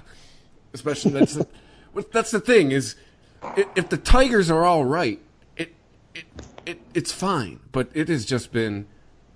We have the worst team in baseball, so it has been come on football since about, I don't know, Memorial Day. We have the worst team in football. What do you mean? Come on, football. We don't have the Buffalo Bills. Well, point proven. Touche. Well, let's go from the worst teams record-wise ever, because we did have two teams that within 6 years who had the worst record Totally blanked. ever. Yeah, we had the 03 Tigers, who set the record for the worst American League or most losses in the American League in 100 and some years. And then 6 years later, the Lions went 0-16. And now what? 12 years later, 13 years later, we could have another team that matches 2003 in losses. Mm-hmm. We should not have as good of a sports. And if you don't live in Detroit, you really don't understand. This is a really good sports town. You just got to give them something. Yeah. Proof is every fucking opening day, no matter how bad that roster, downtown Detroit is rocking. Midtown is rocking. That stadium is full. You're going to see people puking and pissing on the streets in the middle of the day. Well, I mean, the Pistons did go to the playoffs, so. Well, but see, that's the thing. The Pistons gave you something. You know, the Tigers, once they got out, you know, they recovered from that, you know, Randy Smith era or whatever, they gave you something. They got to the World Series twice. They were in the postseason for, you know, they had a pretty good run there for almost 10 years. And the Red Wings, I mean, that goes without saying. 25 years. How you doing? Yeah. You know, they get something. And the Lions is just like. We give the Lions give you people. They don't give you, like, seasons. They give you people. You got people to be happy about. Yeah. I forget Barry Sanders. 20 years later, we had Calvin Johnson, and then I'm sure in 20 more years, we'll have somebody else. All right. I forgot what year it was, but a buddy of mine, it was. Don't forget the defense. It was second game for U of M, and they lost to Notre Dame. And after three weeks of college football, they were 2-1. And they, like I said, lost to Notre Dame, and the Lions were 0-2. And he's like, "Well, this is wonderful. Not even 5 weeks into either season, and both the seasons are over." He's like, "What the fuck is this shit?" And I was just like, I can't really argue with him. I mean, I can't say, "Hey, well, at least we got." No, Michigan lost to Notre Dame. That's going to hurt them in the rankings down the line here, you know. And the Lions, they're just the Lions. What do you expect? Yeah, pretty much. They started 7-1 one season. They went 1-7 to finish. That was the first year we were on. Remember when I one thing I predicted? I was like, nope, not buying it. That was the year. What the last game Green Bay snatched the playoffs from us. Oh, was that the Hail Mary, come with me? Yep. The Hail Mary throw by. Yep. When Aaron Rodgers got his inner Tupac on and got gangster. Oh yeah. Oh, Christ. Good times. Well, anyways. Sporgy. ChristopherMedia.net. It's the divisional round, and you can follow all the action at BetOnline.net. On Saturday, LA visits the frozen tundra of Green Bay, while Baltimore and Buffalo face off with their electric third-year quarterbacks. On Sunday, and after winning their first playoff game in 26 years, Cleveland meets last year's champs. In the late game, two legendary future Hall of Fame QBs square off as Tampa visits the Big Easy. Check out all the action this week at BetOnline.net as teams take one step closer to the championship. Always available online or your mobile device. Visit BetOnline.net today. Bring the game home at BetOnline.net. It's the divisional round, and you can follow all the action at BetOnline.net. On Saturday, LA visits the frozen tundra of Green Bay, while Baltimore and Buffalo face off with their electric third-year quarterbacks. On Sunday, and after winning their first playoff game in 26 years, Cleveland meets last year's champs. In the late game, two legendary future Hall of Fame QBs square off as Tampa visits the Big Easy. Check out all the action this week at BetOnline.net as teams take one step closer to the championship. Always available online or your mobile device. Visit BetOnline.net today. Bring the game home at BetOnline.net. It's the divisional round, and you can follow all the action at BetOnline.net. On Saturday, LA visits the frozen tundra of Green Bay, while Baltimore and Buffalo face off with their electric third-year quarterbacks. On Sunday, and after winning their first playoff game in 26 years, Cleveland meets last year's champs. In the late game, two legendary future Hall of Fame QBs square off as Tampa visits the Big Easy. Check out all the action this week at BetOnline.net as teams take one step closer to the championship. Always available online or your mobile device. Visit BetOnline.net today. Bring the game home at BetOnline.net. It's the divisional round, and you can follow all the action at BetOnline.net. On Saturday, LA visits the frozen tundra of Green Bay, while Baltimore and Buffalo face off with their electric third-year quarterbacks. On Sunday, and after winning their first playoff game in 26 years, Cleveland meets last year's champs. In the late game, two legendary future Hall of Fame QBs square off as Tampa visits the Big Easy. Check out all the action this week at BetOnline.net as teams take one step closer to the championship. Always available online or your mobile device. Visit BetOnline.net today. Bring the game home at BetOnline.net. ChristopherMedia.net. Sporgy. So moving from the worst teams in history to, according to ESPN, the top 10 all-time college football programs. Oh, stop it. So at number 10, we have the Football Factory, the national title powerhouse that is North Dakota State. Huh? They have 15 national titles. This is what ESPN had to say. The dominance that North Dakota State has exerted over the FCS in the past decade is rivaled only by other programs over Division II for a quarter of a century. The what? Division FC. What the fuck is the FCS? Beginning in 1965, and as we saw when College Game Day visited Fargo in 2013, Bison fans have got some juice. So 24/7 Sports goes on to say the Bison have won 15 national championships, 7 as a member of Division I FCS, and 8 as a member of Division II. Amazingly, North Dakota State has won 34 conference titles and has suffered only 3 losing seasons since 1964. Yeah, the NDS are the shit. I agree. Okay. Better get on board, man. NDS train. Woot woot. What? Yeah. What is? Here are the conferences in the FCS. Well, I was going down the. You have the. The Big Sky, the Big South, the Colonial Athletic Association, some independents, the Ivy League. What the fuck is it? According to this, North Dakota is the only. Well, whatever. Ivy League, Mid-Eastern Athletic, Missouri Valley, Northeast, Ohio Valley, Patriot League, Pioneer League, Southern, Southland, and Southwestern Athletic. I don't think I've heard of any of these fucking conferences except like the Big Sky. Yeah, and here's a sampling of their teams in the FCS. Alabama State, Albany, Brown, Butler, Northern Colorado. Cali Poly, for California Polytechnic State University, Chattanooga, the Citadel. Yeah. Anytime you start, I'm sorry to anyone who went to these military academies, but anytime you start hearing military academies, you're like, yeah, okay. Portland State, East Tennessee State. Yeah, in the cradle of my father's side of the family, Johnson City, Tennessee, Florida A&M. Yeah. Howard. Holy Cross. Northern Iowa, which I always these thought are all was powerhouses. Northern Iowa. I thought that was Iowa State. Like, Iowa State's like damn near in South Dakota. You get more north. Morehead State University. Western Illinois. Isn't Morehead a historically black college? Yep. So is Howard. Mm-hmm. Yeah, I was going to say, I thought Howard was. LIU Post. They don't even have a logo.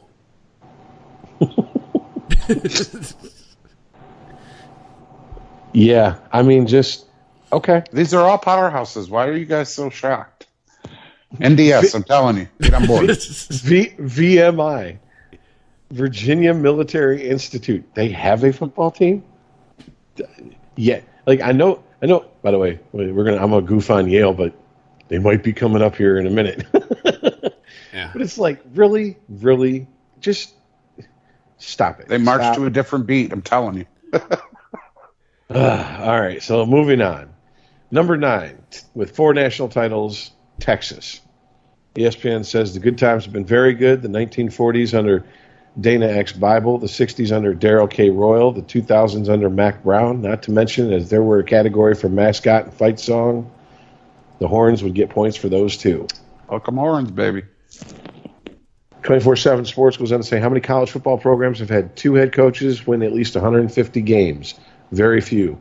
The Longhorns are a football royalty in the Southwest, and it appears they're headed back to the promised land under Tom Herman. Texas has 4 claimed national championships, the last coming in 2005, in that epic clash with top-ranked USC. That was like one of the classic college football games. I can't even shit on that one. No, I can't either. That was huge.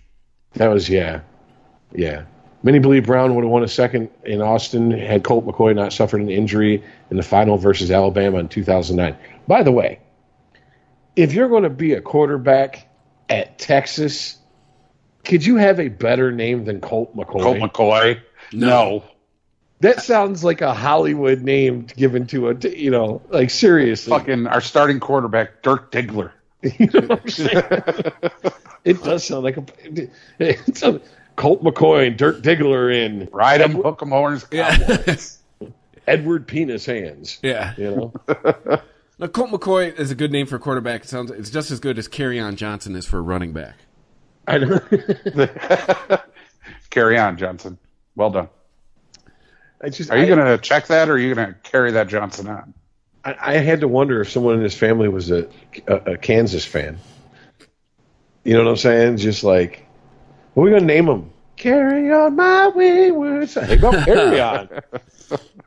All right. So number 8, 5 national titles, Nebraska. Ain't really shocked by this. No, the Huskers are. That's a mainstay. Yeah, not mad at that one, nor the Texas one.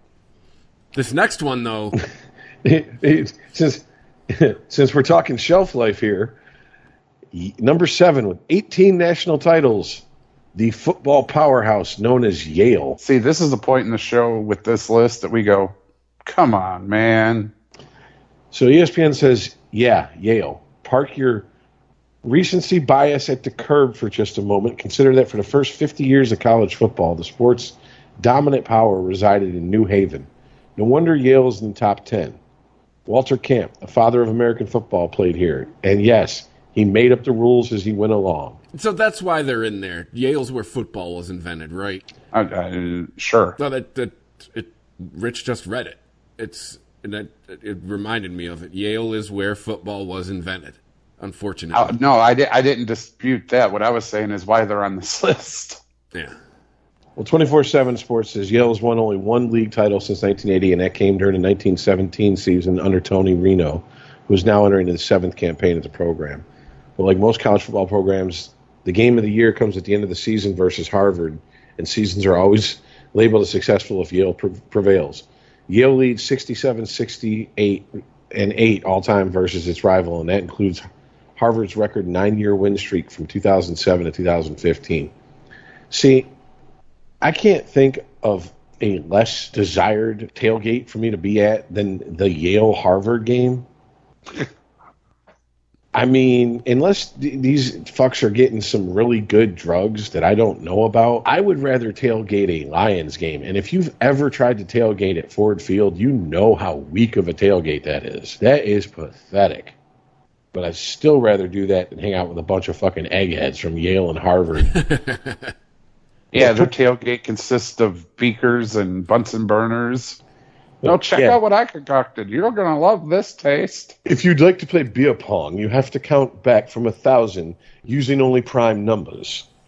Oh, well, And guess square what? roots. And halfway through square roots, yes. Like, fuck you, okay? Let me make this easy for you. Here, in fact, I'm going to slap your nerdy ass and take your beer for you. Give me my fucking beer. Thanks for holding it, asshole. All right. So, number 6, you knew they had to be in here somewhere. I love it. 9 national titles, Michigan. I love it just for the statistic in here. They've won 7 of its 9 national titles from 1901 to 1933. It's going to come in handy during rivalry week when they play state. Yeah, won a bunch of titles. Yeah, you've won 2 in the last 70 years. Yeah, I know, but see, that's where you Sparties fuck up, because you'll bring that shit up, and then when I bring up, then it's like, well, I mean, since we're talking about all-time records, it's stop bringing up old shit. You ain't gonna bring up MSU's record against U of M. That's old shit. Who's dominated the last? Hold on, let me check my fucking calendar and see where I can cherry pick a time period from. 10 years. Yeah. I'm just saying, if you open that page, I don't throw that out there as a Michigan fan in people's face until they open up that Pandora's box themselves, and then I'm like, you fucked up. You know that, right? Like, I'm sorry. Like, it's kind of like when the U first started, recruiting heavy in Florida, and they were like going to players in the late 70s going, would you like to be part of the University of Miami tradition? And like Benny Blades, all them guys are like, have you looked at the score sheet? You get stomped. You have no tradition. What the fuck are you talking about? Like, you got to be careful throwing around certain words in college football. So, all-time record, tradition. Be careful if your team has like been booty for most of its existence, and it's just came into its own with a coach who overperforms with players he shouldn't. Yeah. Well, anyways, real quick, Great Western, in quotes, power dominated that we now think of as the Big Ten through the 20s, winning 7 of its 9 titles from, as Chris pointed out, 1901, 1933. Last national title, 97 under Lloyd Carr, and since the turn of the century's Wolverine have managed 10 or more wins 7 times. 3 during Harbaugh's current tenure, the preseason Big Ten favorite for the first time in several years. Odds makers believe that this is Harbaugh's blah, blah, blah. Based Stop talking about it. What? You couldn't beat Ohio State. I'm going to say this. I am so sick of former Wolverines and the people that get, like, stars in their eyes over that Block M, just talking shit. Just shut up. Dude, we don't lose against Ohio State this year. Really? Because I thought last year was a revenge tour, and you got housed. All right? So I think it's time for you to shut the fuck up, take your dick out if it's so big, and line up all these fools on the team currently who are saying, we ain't losing to Ohio State this year, and dick slap them with that fucking mandingo dick you got, and tell them to shut up. Go do it, then talk about it. You got it backwards, assholes. And didn't they get housed at home? No, because they're at home this year. Oh, okay. So, yeah, they were in the horseshoe last year. But they were favored by a touchdown, according to Vegas, last year. Well, they were bad boys, though. Last year they were bad boys. And they went in there, and if you are a favorite, Vegas does not get shit like that wrong unless, like, the fix is in, like the Boston College point shaving scandal in the 60s and 70s, wherever the fuck it was. Or, like, you know what I'm saying? So that was just choke job. And I truly have to believe that team was just feeling way too much going into that game thinking, this is our revenge tour here. Why would you even show them shirts to the press? You want to wear them shirts? And that's the running theme of the season in the locker room, away from the press, to where they're going to go run and tell Uncle Urban and the best team that they can buy to play at Ohio State to fucking, ooh, they said this about you. Ooh. Yeah, do it that way, because shit talking ain't getting you nowhere. How's Big Brother doing? Yeah. Or, here's a thought. Put the shirts on after you beat Ohio State. Yeah, we called this our revenge tour. We ran through everybody. Yeah, that's right. But but the hardcore Michigan fan loves Bo Schembechler. You ask anybody who's a hardcore Michigan fan, Bo Schembechler is it. Yeah, true. And he didn't Motherfucker didn't win nothing. Yeah. Never won a national championship, lost more bowl games than he won. A lot of the mystique comes between him and Woody's rivalry, and him coming from the Woody's coaching tree. And you also remember college football was a lot more regional then. Mm-hmm. Like, if you lived in Big Ten country, you watched Big Ten games. There was no fucking way to watch, like, Southwestern Conference games, you know? No one in 1965 was going, did you see SMU last night? I turned on one of the 3 channels we get, and there the game was. You know, it wasn't happening. So I can kind of understand that. But, I mean, ultimately, I think a lot of it was his persona. He was sold as a persona. He's, you know, this is Bo. The team. Come on. He gave that speech. How could he not love this guy? Well, it was a different time.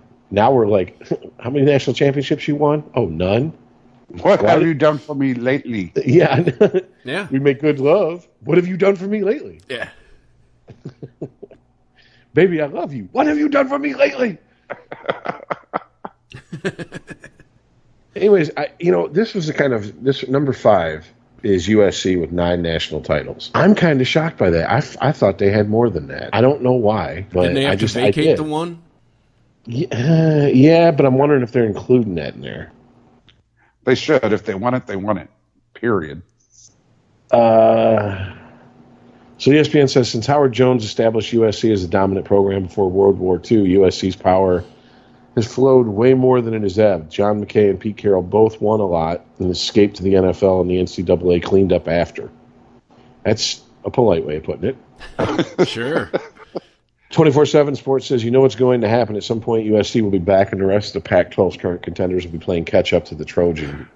The infrastructure is in place to win, but the program needs a successful leader. Since Carroll's departure to the NFL, USC has had 4 head coaches and hasn't competed for a national championship. Recruiting in recent years has dropped dramatically as well. Yeah, and this leads to the rumor in college football floating around that Uncle Urban, who walked away from football for health reasons for the second time, and to spend time with his family, is going to take a year off, and then he'll be coaching USC next season. And all I got to say is, I wouldn't be shocked. Well, I said in the pre-show chat, we all called that shit last year. We were not buying that for. You'd be like, hey, we'll sell you this for a penny. Nope, not buying it. Totally selling. Which makes me wonder, did he get the fuck out of Dodge because he saw hell from the NCAA raining down on Ohio State?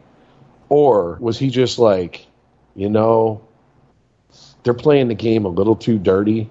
Let me get out of here before the real dirt that they're doing gets found out.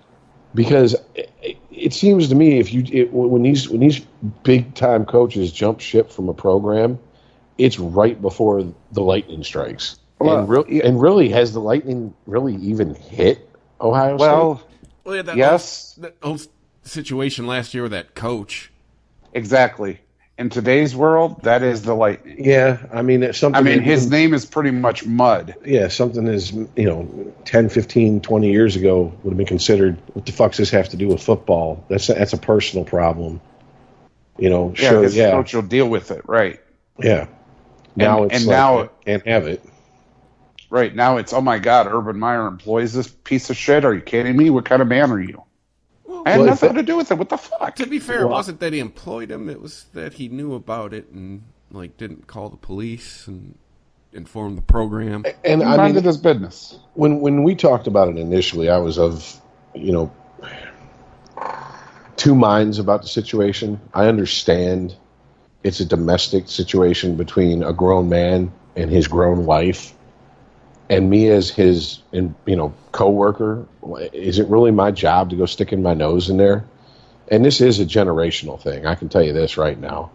I mean, we're not talking now. If it comes out that this guy was beating his wife's ass at halftime in the middle of the fucking in their locker room, and everyone just stood there mouth agape, that's one thing. But if you hear some rumors of shit, I think we're we're maybe the last generation. It's like, it's really not our place to just jump in and fucking dress the guy down in front of everybody. And if he is that close of a friend, you pull him aside and you're like, what the fuck is going on, dude? You one-on-one have a talk with him. But that's not how shit's handled these days.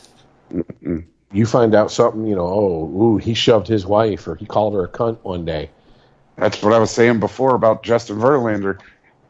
That shit's printed before the bruise even starts to swell. Yeah, you call a woman, or you call your wife a cunt, and you're a coach of a national football or college football powerhouse. You're fired because that shit hit the newspapers before it even got a chance to be handled by the school. Yep.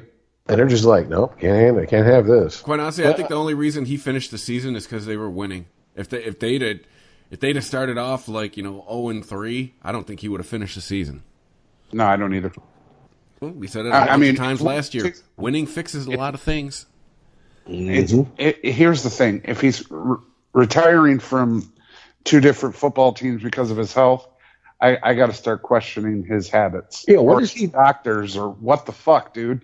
What is he doing during these seasons to where his health is in such dire straits he has to retire, but then he can take a season or 2 off and then go another 5-6 years with another team until, my health. Like, what condition do you have that just gets better randomly after a year or 2 off and it allows you to go hard again for another half decade or so? Like, I've always heard he had heart problems. I know he's got money, but I mean, heart problems are usually, unless they're caught when you're young, you carry that with you the rest of your life to some extent. It's not like the liver. It doesn't heal itself to. Well, but I'm saying also, if it's a major organ or something, if it's a major issue, your doctors are there to fix that issue. Fix it. Don't postpone it. I mean, if it was true that he has this health issue, I don't want to be sitting there in the third quarter, freaking out because we're in a great game and then all of a sudden just collapse. That's the other thing that comes to mind is that these schools, these even professional teams, they put these coaches through their paces before they hire him. I'm sure they got a full medical report on him, whether or not he could handle the wear and tear of being a coach of a team like Ohio State. And obviously they hired him and threw enough money at him for him to come back.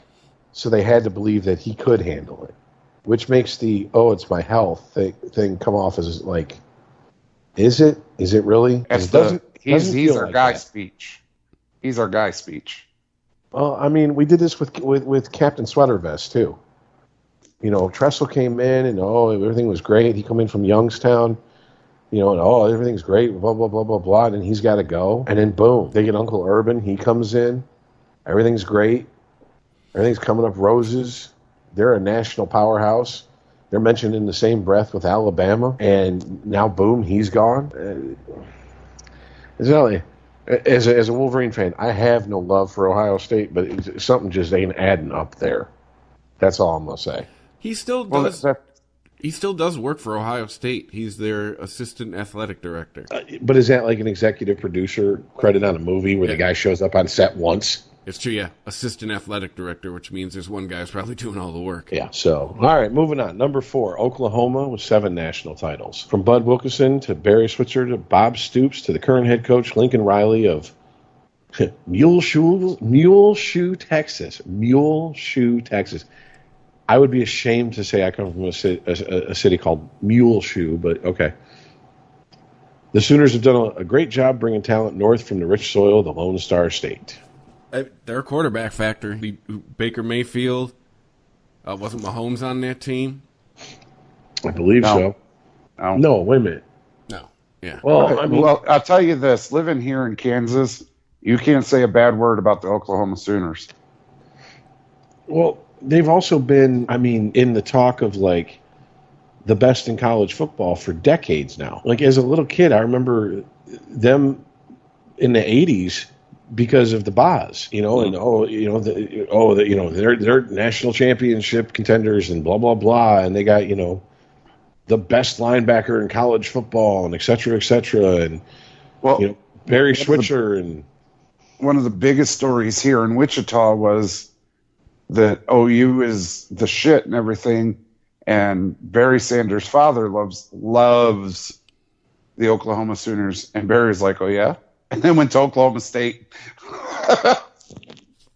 Well, I mean, if you grew up in Detroit and you heard Barry Sanders' father give interviews, he doesn't give praise to Barry very often. No, he sure the fuck don't. It's not as bad as Jim Brown. Yeah, exactly. They got him on the sideline when he set the rushing record, and the first words out of his mouth when they said, "How's it feel to be father of the single season?" Blah blah blah blah blah. He Greatest running back of all time.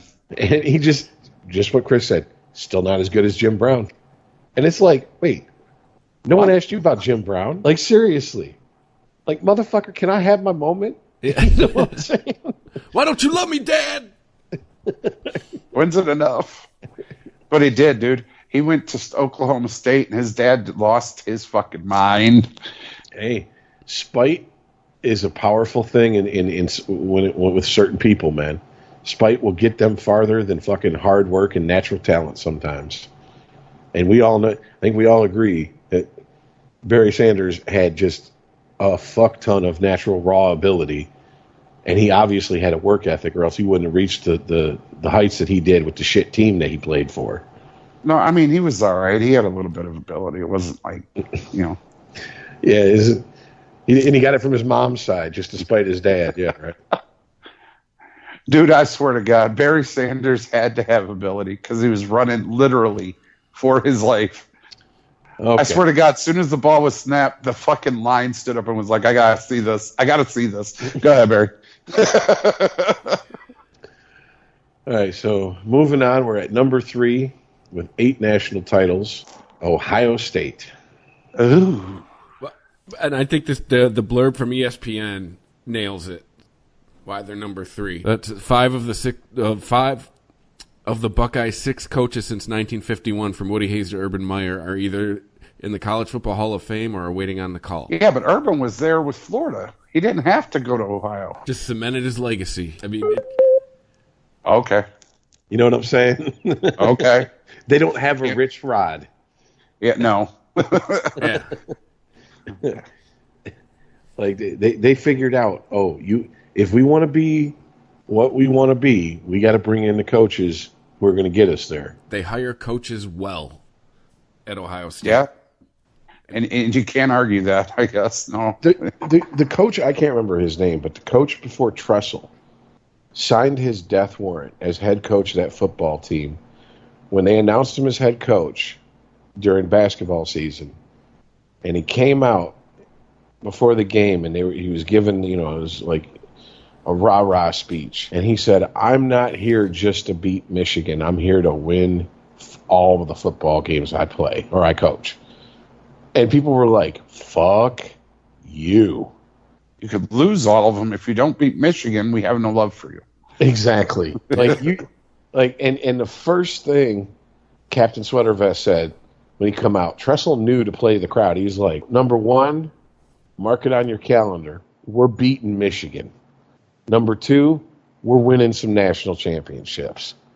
But we all know what number 1 is, and we're going to do that. Don't even sweat it. And that's why I think he fucking that and the fact that he's Jim Tressel is why the fans loved him. Same thing with Urban Meyer. He understood you can't come into Ohio and downplay the rivalry with Michigan. That's just not going to work. No. So, that is your season.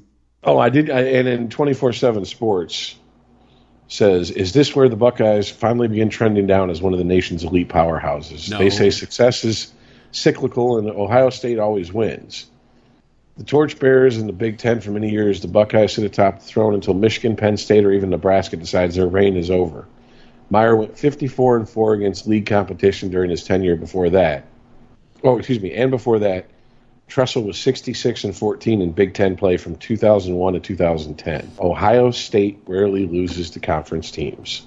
True story. True statement. Really is. Sad for us, but it's truth. It's killing us. Yeah. We're all Michigan boys. Sparties and Wolverines agree on one thing. Fuck Ohio State. Yes, correct. Seriously. Your stadium looks like a fucking toilet seat. Fuck him in the ass with a big rubber dick. And break You off are- the end and beat him over the head with it. You call yourselves Buckeyes a hairless nut. Okay? That's what you are. You are a nut with no hair on it. You're baby balls. Fuck off. But anyways, that's what I call it. Hey, Treshel was always Captain Sweater Vest. It's just, it fit him too perfect. Urban Meyer come up here and he was like, I'm not your daddy because your daddy just beats your ass. I'm your uncle that's going to make fucking Thanksgiving awkward to the day I die. Because I'm going to fuck you deep in your ass and then look you dead in the face and say, I dare you to say something to your mother. All right? And because Uncle Urban came in and touched us in all the inappropriate places. Yeah. That motherfucker, he's lucky that you know, what is it, sports rape, you don't get 20 years for. Because he raped my fanhood. No means no. No means no, Meyer. Could have got 20 years for that game against Michigan last season. Oh, God. Jesus. Stop hanging out with Bill Cosby. You know, that whole team, after the cornholing they took from Ohio State, that whole team could have ate a block of welfare cheese and still never had to strain to pass it the next day because their assholes were reamed that wide open. I mean, these fucking things had to look like the mouth of a pound of fucking peanut butter jar. Yeah. Seriously, dude. I was watching that game in a house full of Michigan fans. Really quiet in the second half. Just saying. Yeah, there was nothing to cheer about. Let's put it this way. Once I saw the way the game was going, I was like, well, before I get legally drunk, I better go to the liquor store because I'm going to need more than this. Make that 2/5 of Jameson, okay? Sir, do you have a case of whiskey? And speaking of Irish whiskey, coming in at number 2, 13 national titles. I don't think this should shock anybody. Notre Dame.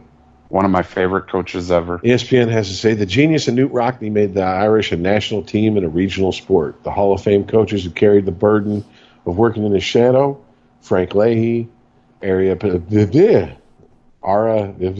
so we'll try to name Dan Devine, Lou Holtz, I got. Yeah. Sorry, I didn't grow up in South Bend, so I don't know how to pronounce that fucking name, and it's before my time. Persigian, but is Persigian? it Ara? It's got to be Ara. Yeah. Well, wasn't he the head coach at the start of Rudy, and Dan Devine took over? Yes. Okay. All right. So Rudy's Dan Devine's fault? Yes. Yeah. Well, no, because the whole team walked in and put their jerseys down and said, you know, if you don't play Rudy, we're not going to play. Even though that never happened. Never happened. Yeah, you know, that's exactly what everyone thinks happened because They never chanted Rudy. And he only got a half sack? absolutely that is not. Samuel Gamgee did not get a sack. What touchdown? Jesus looked on lovingly. That did not happen. That is movie magic, folks. And to be honest with you, it's not even that I hate Notre Dame that bad because, as they point out, they go through that list of coach. They say Notre Dame maintained its dominance past 25 years. Not so much. You know, Nope. It's like it's not Ohio State level of hate I have for Notre Dame. It's just you think you're so much better than everybody, and you're Notre Dame. Like seriously, go away. Don't go away mad. Just go away. Seriously, Lou Holtz is my Bo Schembechler. That cat could coach, man. Well, good for him, but they need to get him off College Game Day because he sounds like he's had about 15 strokes. Yeah, I was gonna say the same thing. Fresh off his weekly stroke, here's Lou Holtz to give you his predictions. Yeah, I mean, Dick Clark was like, that's how come Dick Clark tried to make a comeback after his stroke. He listened to Lou Holtz talk for 2 seconds, and he's like, well, if Leslie can do it, I can do it. How you doing, Ryan? You know, and he's like, Jesus Christ. It's horrible, and I feel bad because it's like, did he have a stroke? Like, he talks like it. Anyways, number 1. Ooh, yeah. Real Really? shocker here. 15 Really? national titles, Really? Alabama. Roll Tide, baby. Earl, it's right there in black and white. 15 national titles. From Wallace Wade in 1925 to Nick Saban 5 times in the past decade. 4 coaches have won a national championship. 7 have won an SEC title. 12 have at least one 10-win season.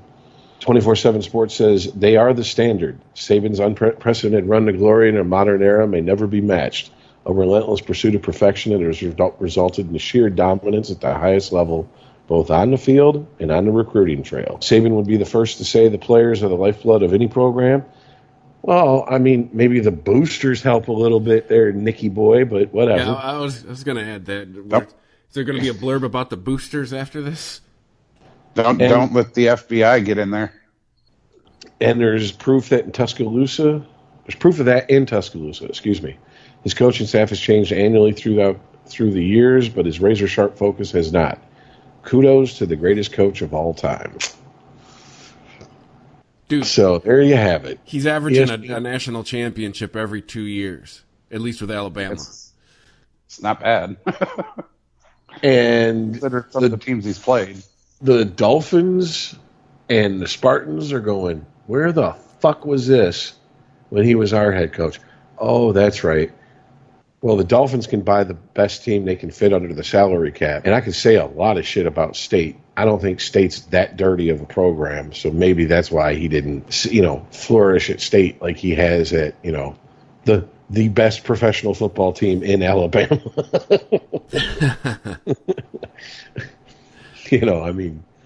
Just throwing that out there. Yep. But, I mean, he's never been caught red-handed with his hand in the cookie jar, so according to some people, that means he's Christ come back for, to save us all from our sins. So, whatever. Wasn't that our theory, though, about why he went to Miami, though? Is what maybe things got a little too hot for him in the NCAA and he had to go run to the pros for a minute? It sure does seem like that's a trend that happens with certain coaches in certain programs. Like, I'll just go coach professional football for a season or two and then come back and everyone will have forgotten about it. So I can't really disagree with you on that one, man. I got to tell you, though, if you've never been in the South at college football time, you won't understand. It means way more down here than it will ever up north. Oh yeah. The pro teams are. You go to even here in Wichita. Who's the team in Carolina that plays? Right. Well, dude, they just don't know. But I'll tell you this, dude. They know every position on every team that's ever won a national championship. And if you start talking rivals, seriously, do not talk about Alabama in Auburn country and vice versa. I mean, it's not a joke. It's funny as shit, but it's not a joke. Well, no, they will fucking try to kill you. You might as well wear a Block M in Columbus. Same mentality. Seriously. Yeah, when I moved down to Florida, I was 10. And I went down there talking a yard of shit about U of M. And literally, because, you go to school and everybody, what sports you watch, And football, at this point in the 80s, there was Tampa and there was the Dolphins as far as pro football. And I was like, I really don't watch pro football. And they're like, no, we're talking about real football, college football. And I'm like, oh, go blue. And they were like, get the fuck out of here. Like, seriously, like I had people who I went to school with who wouldn't talk to each other because one was a Gators fan and one was a Seminoles fan. Oh, yeah. Or one was a Canes fan and one was a Seminoles fan, or whatever. And I was like, are you serious? Like, you guys don't even talk shit when you play each other? Nope, because it's too easy to turn violent. Fuck that guy. Like, damn, we're 10. We're fighting over football at 10? Oh, dude, it's religious. Makes me wonder what kind of fucked up home they grew up in. That's just it. Sporgy. ChristopherMedia.net. Of all the streaming services out there, only one is different. Discovery Plus. It's the greatest collection of real-life entertainment on the planet. 55,000 episodes of food, love, true crime, home, from networks like TLC, HGTV, and tons more. Yes! With stars like Chip and Jo, an exclusive new series from 90 Day Fiancé, all in one place. Bam! Discovery Plus. Stream now. Stream what you love. It's easy to find flooring online, but imagining those floors on your floor, a bit trickier. So Lumber Liquidators made Picture It, which adds our floors to a photo of your space. Just point, snap, and choose a floor. It's great if you're looking for new floors. Also, still fun if you're not. Try Picture It, only at llflooring.com. These are the floors homes are built on. Lumber Liquidators Flooring. Choose from our selection of quality floors and get special financing. Visit llflooring.com for a store near you. It's the divisional round, and you can follow all the action at betonline.net. On Saturday, LA visits the frozen tundra of Green Bay, while Baltimore and Buffalo face off with their electric third-year quarterbacks. On Sunday, and after winning their first playoff game in 26 years, Cleveland meets last year's champs. In the late game, two legendary future Hall of Fame QBs square off as Tampa visits the Big Easy. Check out all the action this week at betonline.net as teams take one step closer to the championship. Always available online or your mobile device. Visit betonline.net today. Bring the game home at betonline.net. ChristopherMedia.net. Sporgy. So, to wrap up this college football talk, we noticed something, kind of a trend that I hadn't noticed before, this year at least. We just had week 0 of the college football season go by. I mean, why not just call it week 1 and then add week 14? I don't know. The only thing I can think is that it's somewhere they did research and, being like patient 0, that's kind of like a running joke because of all the zombie movies or something. So maybe week 0 is like, ooh, that's a way to sound young and with it. And it's like, you're college football, dude. You don't have to follow these nonsense Twitter trends. You really don't. You have a built-in audience. But it is the NCAA with $1 billion profit. How do you make more money than that? Well, you fucking add a week. But it's not even adding a week. It's 2 games. Hey, money's money, motherfucker. Yeah, but apparently for a non-bowl game, that Florida University of Miami game pulled in like the biggest ratings for a non-bowl game ever. Yeah. That's what I'm saying. So, I mean, they picked the right 2 teams to put there. It seems like only one team showed up. That's another story. But, yeah. So, I don't know, man.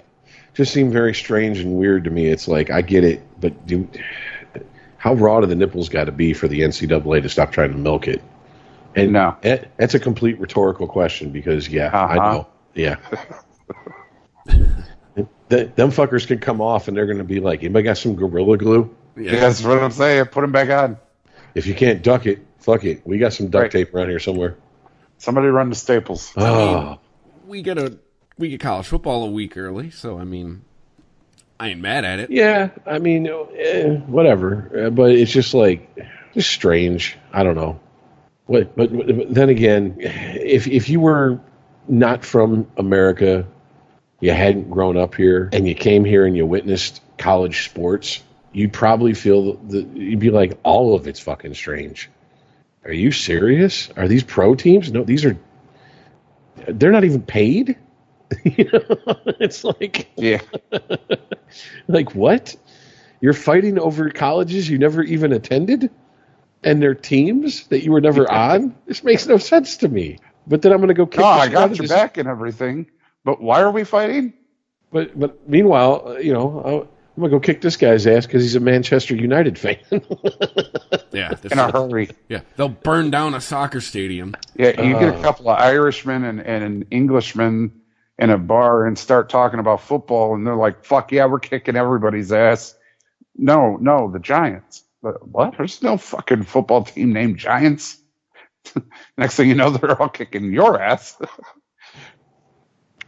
Which, by the way, if you're into sports movies and you feel like you can sit through a like fish out of water story, there's a movie called Green Street Hooligans, It has Tobey Maguire in it as an American who goes over to Europe, and he falls in with the football crowd.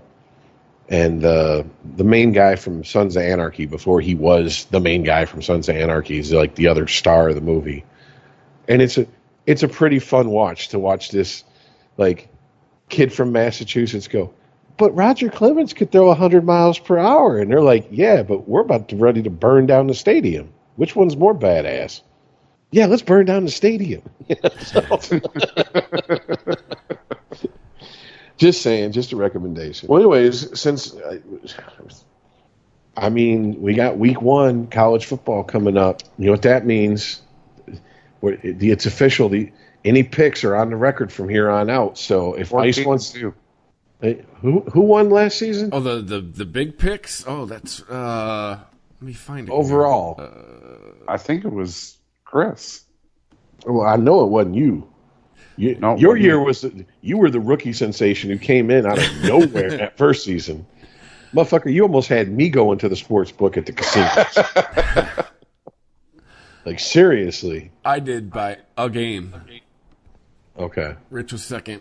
Earl, you were distant third. I had to give you guys the season. You guys were getting pissed. Whatever you got to tell yourself there, Chief.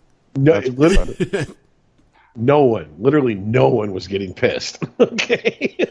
In fact, we were saying, look, asshole, take some money and go to the fucking casino. You're in the middle of Indian country. There's got to be a casino near you. Go bet some shit. Dude, I've stayed out at places in Kansas that have casinos attached to the hotel. Jesus, it's like that out there? Damn. Oh, yeah.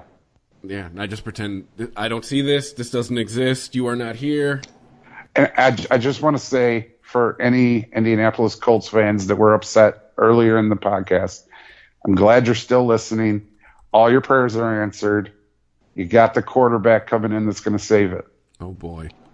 Brock Osweiler just visited Colts. To warm the bench?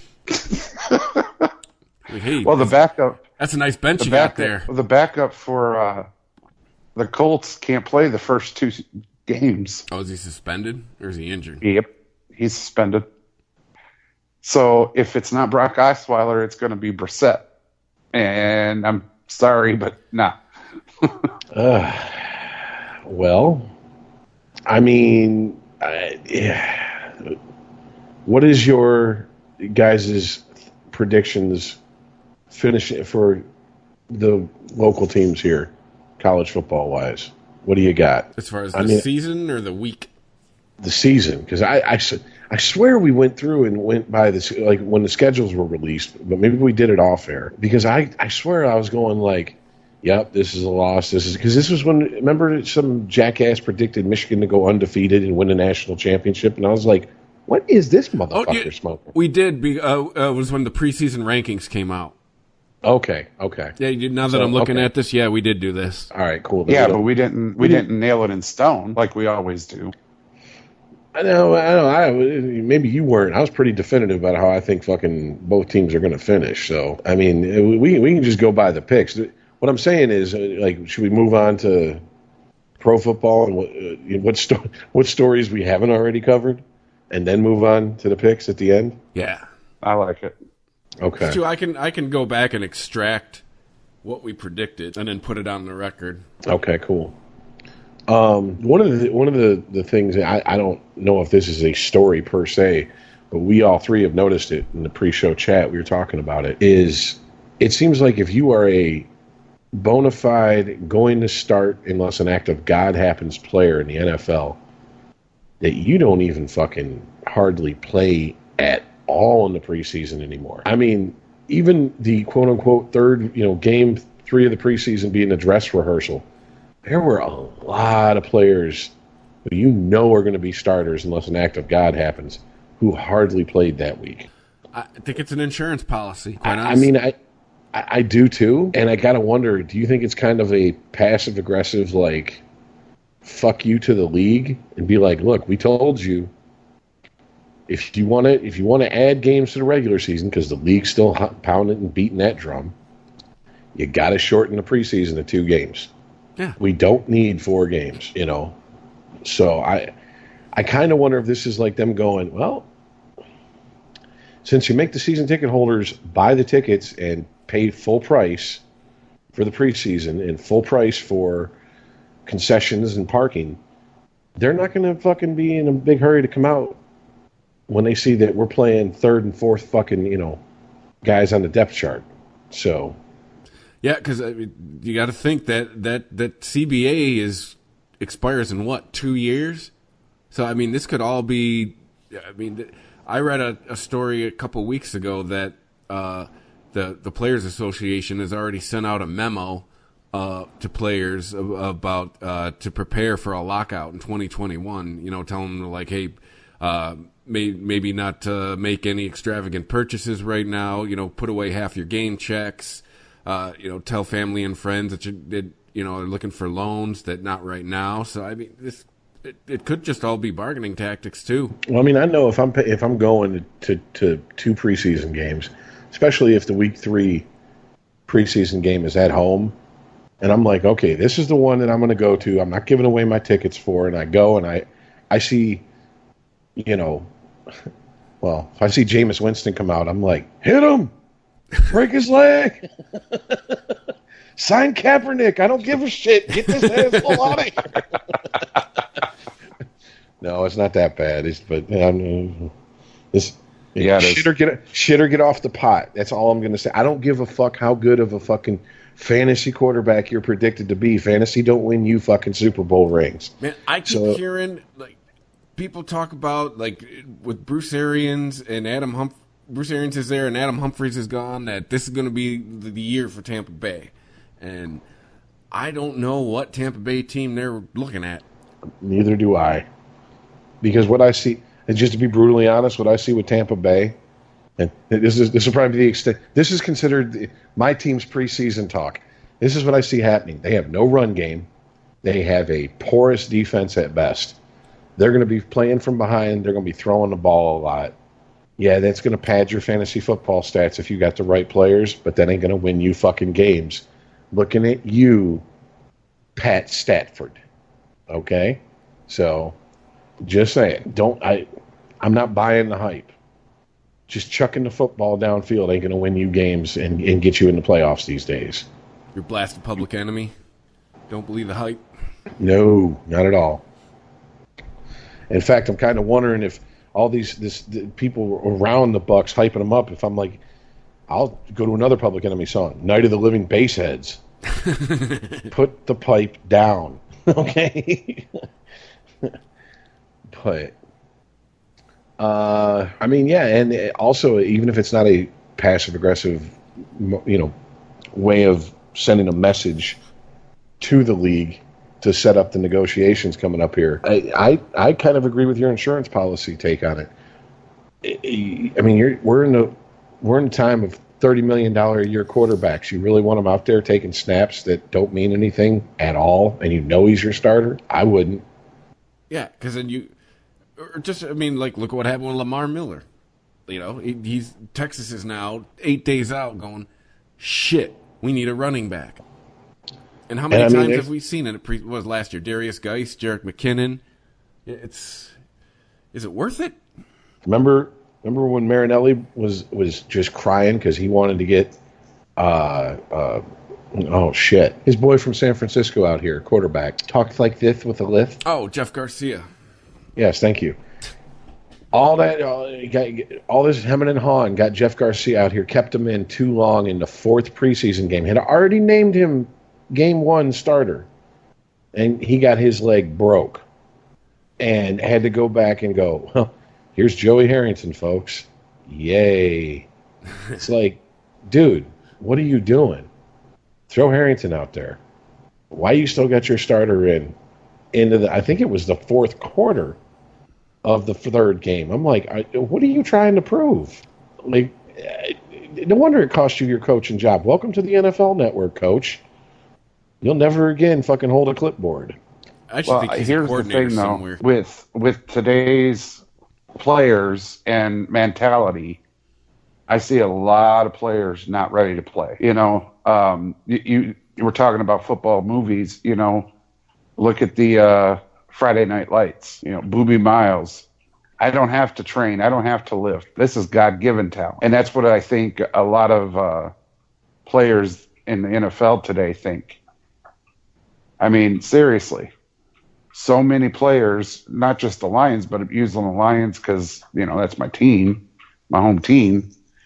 They go out there and they just get hurt. And the starters weren't even in long enough to get hurt, but they were hurt. It just shows that you weren't spending your time wisely getting ready for your job. We touched on it earlier. I think that's kind of the mentality AB's got right now, and it may not. I mean, we'll see. I mean, he's a freak of nature, but you're not getting in football shape. You're not doing football activity, and you're just going to jump into week one. Again, what's it? Des Bryant last year waited half a season to sign with somebody, and then. It wasn't the last play of the practice. That's it. See ya. Yep. You got to be in shape. See, to me, not only that, but if Tom Brady goes, or if Belichick says to Brady, I'm going to play you like maybe 4 or 5 series total in the preseason, he's got to be saying that to Tom Brady, knowing Brady's put the work in on his own. You get what I'm saying? Like, he's done the off-season shit. If you got some guy who's a on-the-bubble player, maybe went undrafted, don't really know, don't trust him, I got a little bit of a problem with that, You're going to, not only with, if he's on my team, I don't want a guy out there going half speed because that's all he can do because he's not, he's not properly conditioned. But I also don't want the fucking guy going out there with a coach that would send a guy like that out there. Because what kind of message are you sending to your fucking team? I mean, it's an old military expression. The more you sweat in peace, the less you bleed during war. And it seems like now, earlier, you're right. There's this attitude of, well, whatever. I'm a playmaker. I'm gonna make plays when the clock's running. When it counts. Yeah, I don't need to practice. We talk about practice. That type shit. Well, unfortunately, the human body needs to be conditioned. You can't just jump into it. I mean, if that was the case, they'd be holding walk-on tryouts every fucking year in 32 cities. Well, and to me, it's like, also, don't you want players who want to play, who are like, let me get out there. Let me. I mean, not this attitude of like I get it. Like when Strahan didn't go to Giants training camp and they fined him like $250,000. He was like, you know what? Best $250,000 I ever spent. He's like, at that point he had like over a decade in the league. He knew what he had to do to be ready for the season. He was like, I'm just not going through the bullshit. You want me to pay you? Fine. Here, I'll pay you. And what happened? They won a fucking Super Bowl that year. So obviously he knew what he was talking about. He did his job to help bring home the fucking Lombardi. Sure did. But that's also a player who's been doing this for over a decade in the league. And we're talking a rare air player. If you're some guy who, is an undrafted signee, and you're like, I don't need to go out there and run routes and practice, yeah, you do. Yeah. Watch last week's fucking Hard Knocks to see how I don't need to run routes looks when it's game time. All right, it's not a pretty sight. So, yeah. Well, bottom line is players get hurt. It happens all throughout all those sports. If they don't sit there and train in the off season, then when it is game time, they get hurt and they do it quick. You'll know quick, fast, and in a hurry who is trained and who hasn't. And that's why I say then it's on the NFL to realize, look, we're never going to eliminate the threat of injury, but we can damn sure minimize the threat of injury. And having 4 preseason games when coaches and players and owners are screaming, we don't need it, believe us, we're the ones in the trenches, not you, that should tell the NFL something. And if it's just a money thing, no, we want them 20 games. We want all 20 of them. Okay, then add 2 more of the regular season, make preseason 2 games. Let's get the game on. Let's do this. Too easy, Private. Too easy. I haven't heard this talk of extending the playoffs, adding another round. Jesus Christ. It's going to turn into the NHL. Every team's going to make the playoffs. Well, not old school NHL at least. Super Bowl be on St. Patrick's Day. Oh, God. Oh, God. That would be horrible. If the Super Bowl was on St. Patrick's Day and the Patriots won the Super Bowl on St. Patrick's Day, the country, we'd run out of beer. They'd run out of beer in New England. I was going to say, would there be anything in Boston left standing? No. Once they ran out of beer, they start selling at 7. At 7:45, the entire state's dry. All right, we're all driving down to New York. Oh, shit. Well, I mean, I have no problem extending the season. I think that makes more sense. If you're going to put them out there and you're going to risk these guys getting injured, make the games count. And I was going to say, I have no problem with guys sitting in the preseason if it's the coach's decision. If it's their decision to fuck this, I'm not playing. We're back to what you were talking about, Rich. Sometimes you got to practice. But if the coach has made the decision, hey, man, you're too valuable. I know you know your shit. Enjoy 4 weeks off. You'll be in uniform. You'll be on the sidelines. But, yeah, just show up at training camp. And I don't have a problem with it if it's the coach's decision. But that's basically what it boils down to for me. Yeah, I'm absolutely with you on that one. But you have to trust your head coach also. Yeah. And I mean, there's a lot of coaches out there who haven't earned that trust equity. You know what I'm saying? Mm-hmm. Like, what have you done? Nothing. And you expect everybody to take your word for it. And then the players you do play go out and get injured left and right. Seems like a poor conditioning somewhere along the lines, and you're the head coach. So guess who that falls on ultimately? Mm-hmm. But I don't know. So what else we got, fellas? Any takeaways so far at all besides what we've talked about from the preseason? No, because I'll quote Dave Damashek. I listen to the Dave Damashek football program, and I am totally in lockstep with him on this. The preseason is a lie. Do not believe the preseason. It's not the full rosters. Everybody's not playing. Dude, the preseason is a mirage. I'll say this. Last season, we said multiple times throughout the season on this show, like, God damn, this is one of the best seasons of football in recent memory. Like, shit was just wild. I mean, maybe not necessarily for your specific team, but just in general, the shit that was happening, Mahomes coming and doing what he did, et cetera, et cetera. We went from a wild and wacky season to a what the fuck preseason. If this season tops last season and this year's preseason, we're not going to be lacking for subjects to talk about. I just don't see that happening. It'd be awesome. Well, I mean, there's a lot to look at and a lot to look forward to. I mean, is Mahomes going to repeat? No. Is he even going to come close to his first season? No. Are the Browns going to be the powerhouse that they look like? There's a lot of guys whose I may not respect necessarily a lot of what they say in sports, like as far as they're a little bit too homerish for me to be a journalist in sports, but I do respect their opinions about football overall that are saying, slow your roll on the Browns. There's a lot of egos and a lot of personalities that got to get all on the same page. And we have absolutely no proof that they are or are not getting on the same page. Yeah, I mean, on paper, they look like they should win the division. But, yeah, let's talk to me in 8 days.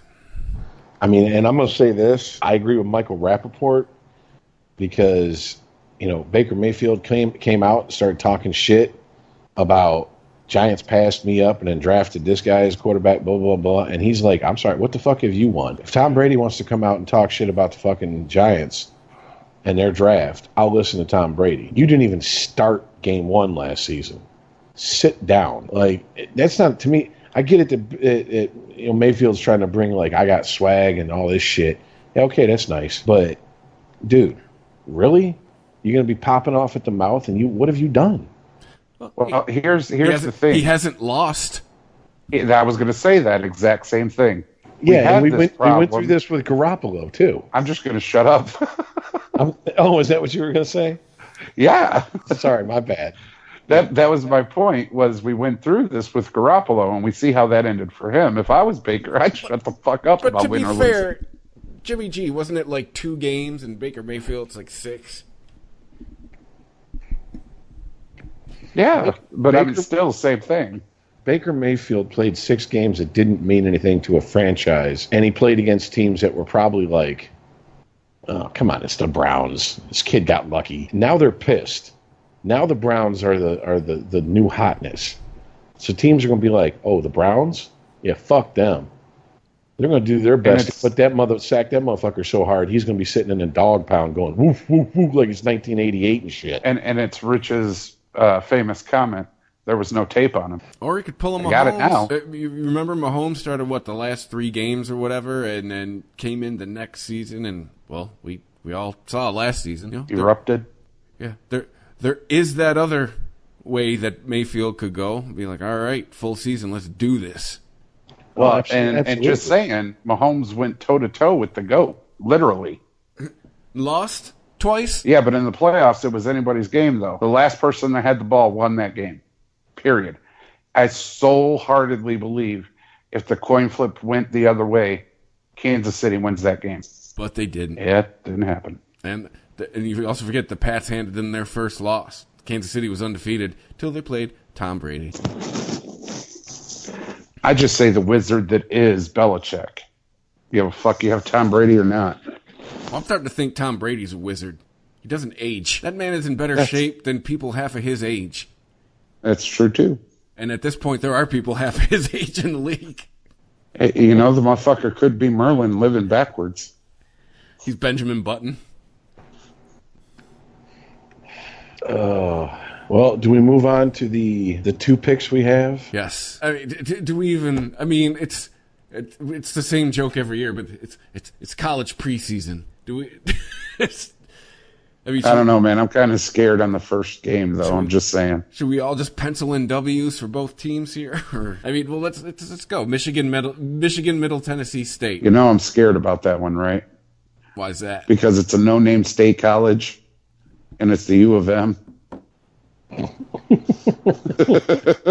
I'm surprised I haven't heard from my cousin talking shit like, ooh, a college I didn't even know existed until I looked at the schedules. Going to whoop your team's ass. Oh, yeah. Okay, let's put it this way.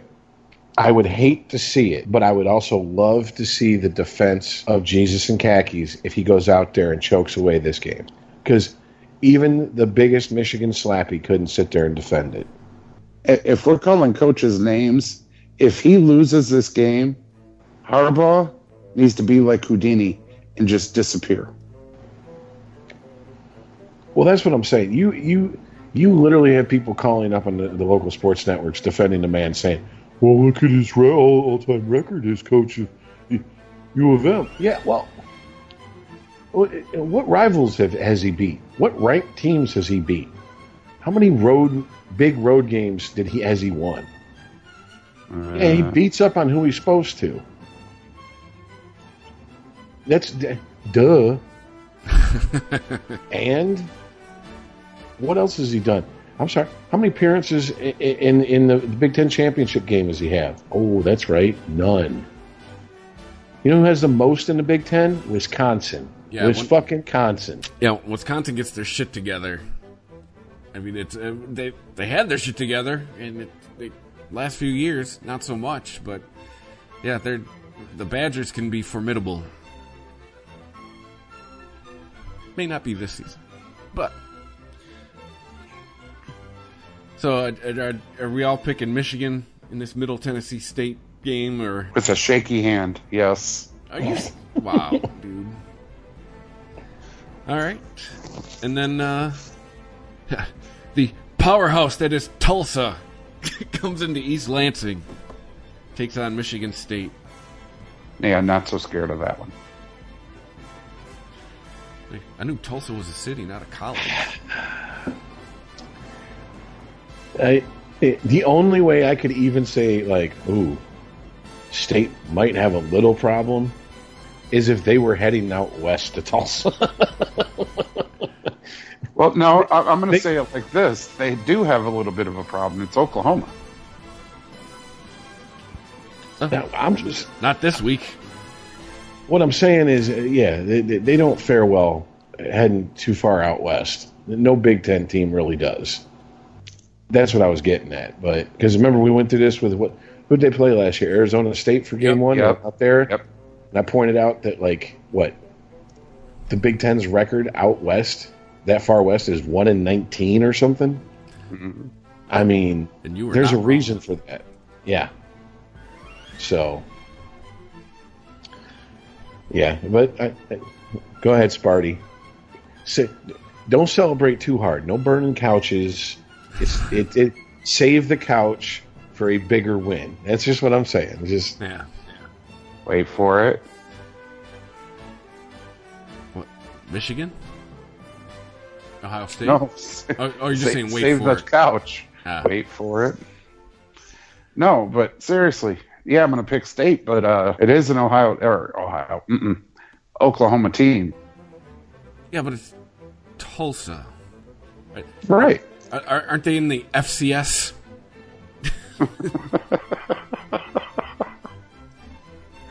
I'm just saying, your boys are going to know they played. That's it. Are they going to come close to winning? Probably not. But there's going to be a game. I get what you're saying. It's some of that heartland football. Don't count it out. You know, to quote Rich, the big biscuit-eating motherfuckers that are raised in the middle of the country. I get it, but not Tulsa. But you never fucking know either. You really don't. Looking at you, Appalachian State. I'm still waiting for that 30 for 30. Telling you, now that it's when that 10-year anniversary hit and the stories started leaking about how drunk, and without sleep, they drank all night straight through to the game. Those stories started leaking because they were so sure of victory. I was like, told you. I felt like you. Seriously, I walked around saying, told you. Told you. Everyone. Told you there was no way that was just a choke job. It was a choke job coupled with just a dumb amount of fucking overconfidence, a self-destructive amount, if you will. Looking like a whole bunch of football movies on this show. So, and you could argue too that was kind of like the beginning of Michigan's quote unquote decline. Is that game? Wasn't that Rich Rod's first game?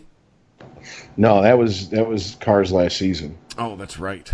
That was the season that Ohio State and Michigan were one. What saved Michigan's ass was it being the first game of the season. That's how come that when Ohio State and Michigan played that year, they were 1-2, and then both of them went on to the bowl games to get their asses kicked by teams in the SEC. So it was like, ugh. Well, maybe they didn't deserve that 1-2 ranking, either of them. Yeah, but we can't talk about bowl games anymore either. We've already went through that thing. Everybody and their grandma has a fucking bowl. No, but Michigan played Florida with Uncle Urban at the helm, and he fucking bitch slapped them. Yeah. And I forget who Ohio State played, but they didn't win their game, and that did have national title implications. So Michigan just ended up with a prolapsed anus. Yep. And it was so horrible. I had to go to a buddy's house the day after that game, and they were all Spartans. And I was just like, "You guys are more happy that Michigan lost, and if MSU won a fucking their own bowl game, like what's wrong with you?" Hey, at the time, it's all we had.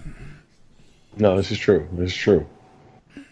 The bandwagon still had a lot of fucking spaces on it. Yeah. All right. Well, pushing 3 hours here. So before we start telling partying stories, it's probably time to wrap it up. Hey, we got some new listeners in Kansas, just so you know.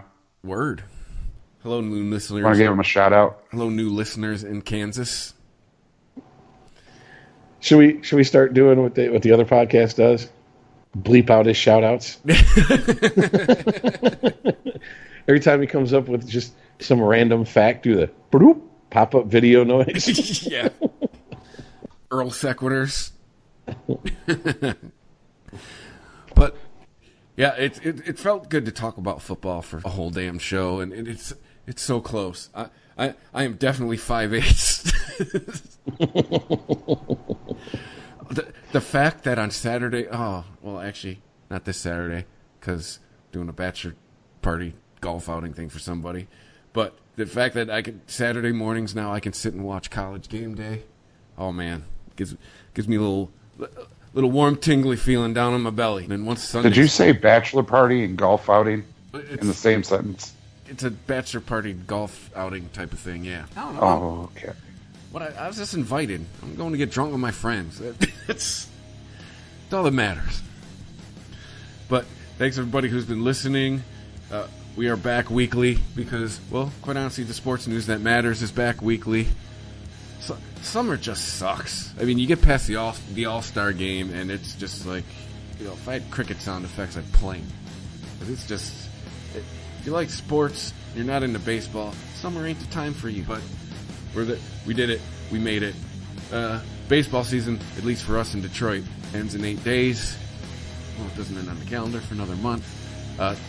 Well, check us out every Thursday. Thanks for listening, and we'll see you next week. All right, later, guys. Peace out, y'all. Thank you for visiting ChristopherMedia.net.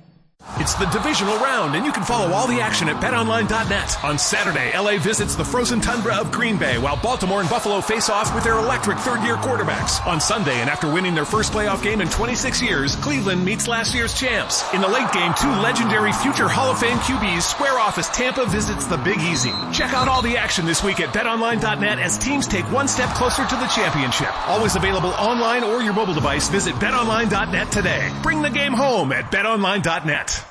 It's the divisional round, and you can follow all the action at BetOnline.net. On Saturday, LA visits the frozen tundra of Green Bay, while Baltimore and Buffalo face off with their electric third-year quarterbacks. On Sunday, and after winning their first playoff game in 26 years, Cleveland meets last year's champs. In the late game, two legendary future Hall of Fame QBs square off as Tampa visits the Big Easy. Check out all the action this week at BetOnline.net as teams take one step closer to the championship. Always available online or your mobile device. Visit BetOnline.net today. Bring the game home at BetOnline.net. ChristopherMedia.net. If you like this show, please tell a friend. Please make sure to rate and comment on all your favorite Christopher Media shows. Please follow us on Twitter and like and share us on Facebook. You can subscribe to all ChristopherMedia.net shows for free on ChristopherMedia.net. Thank you for listening, and thank you for visiting ChristopherMedia.net. Thank you for visiting ChristopherMedia.net.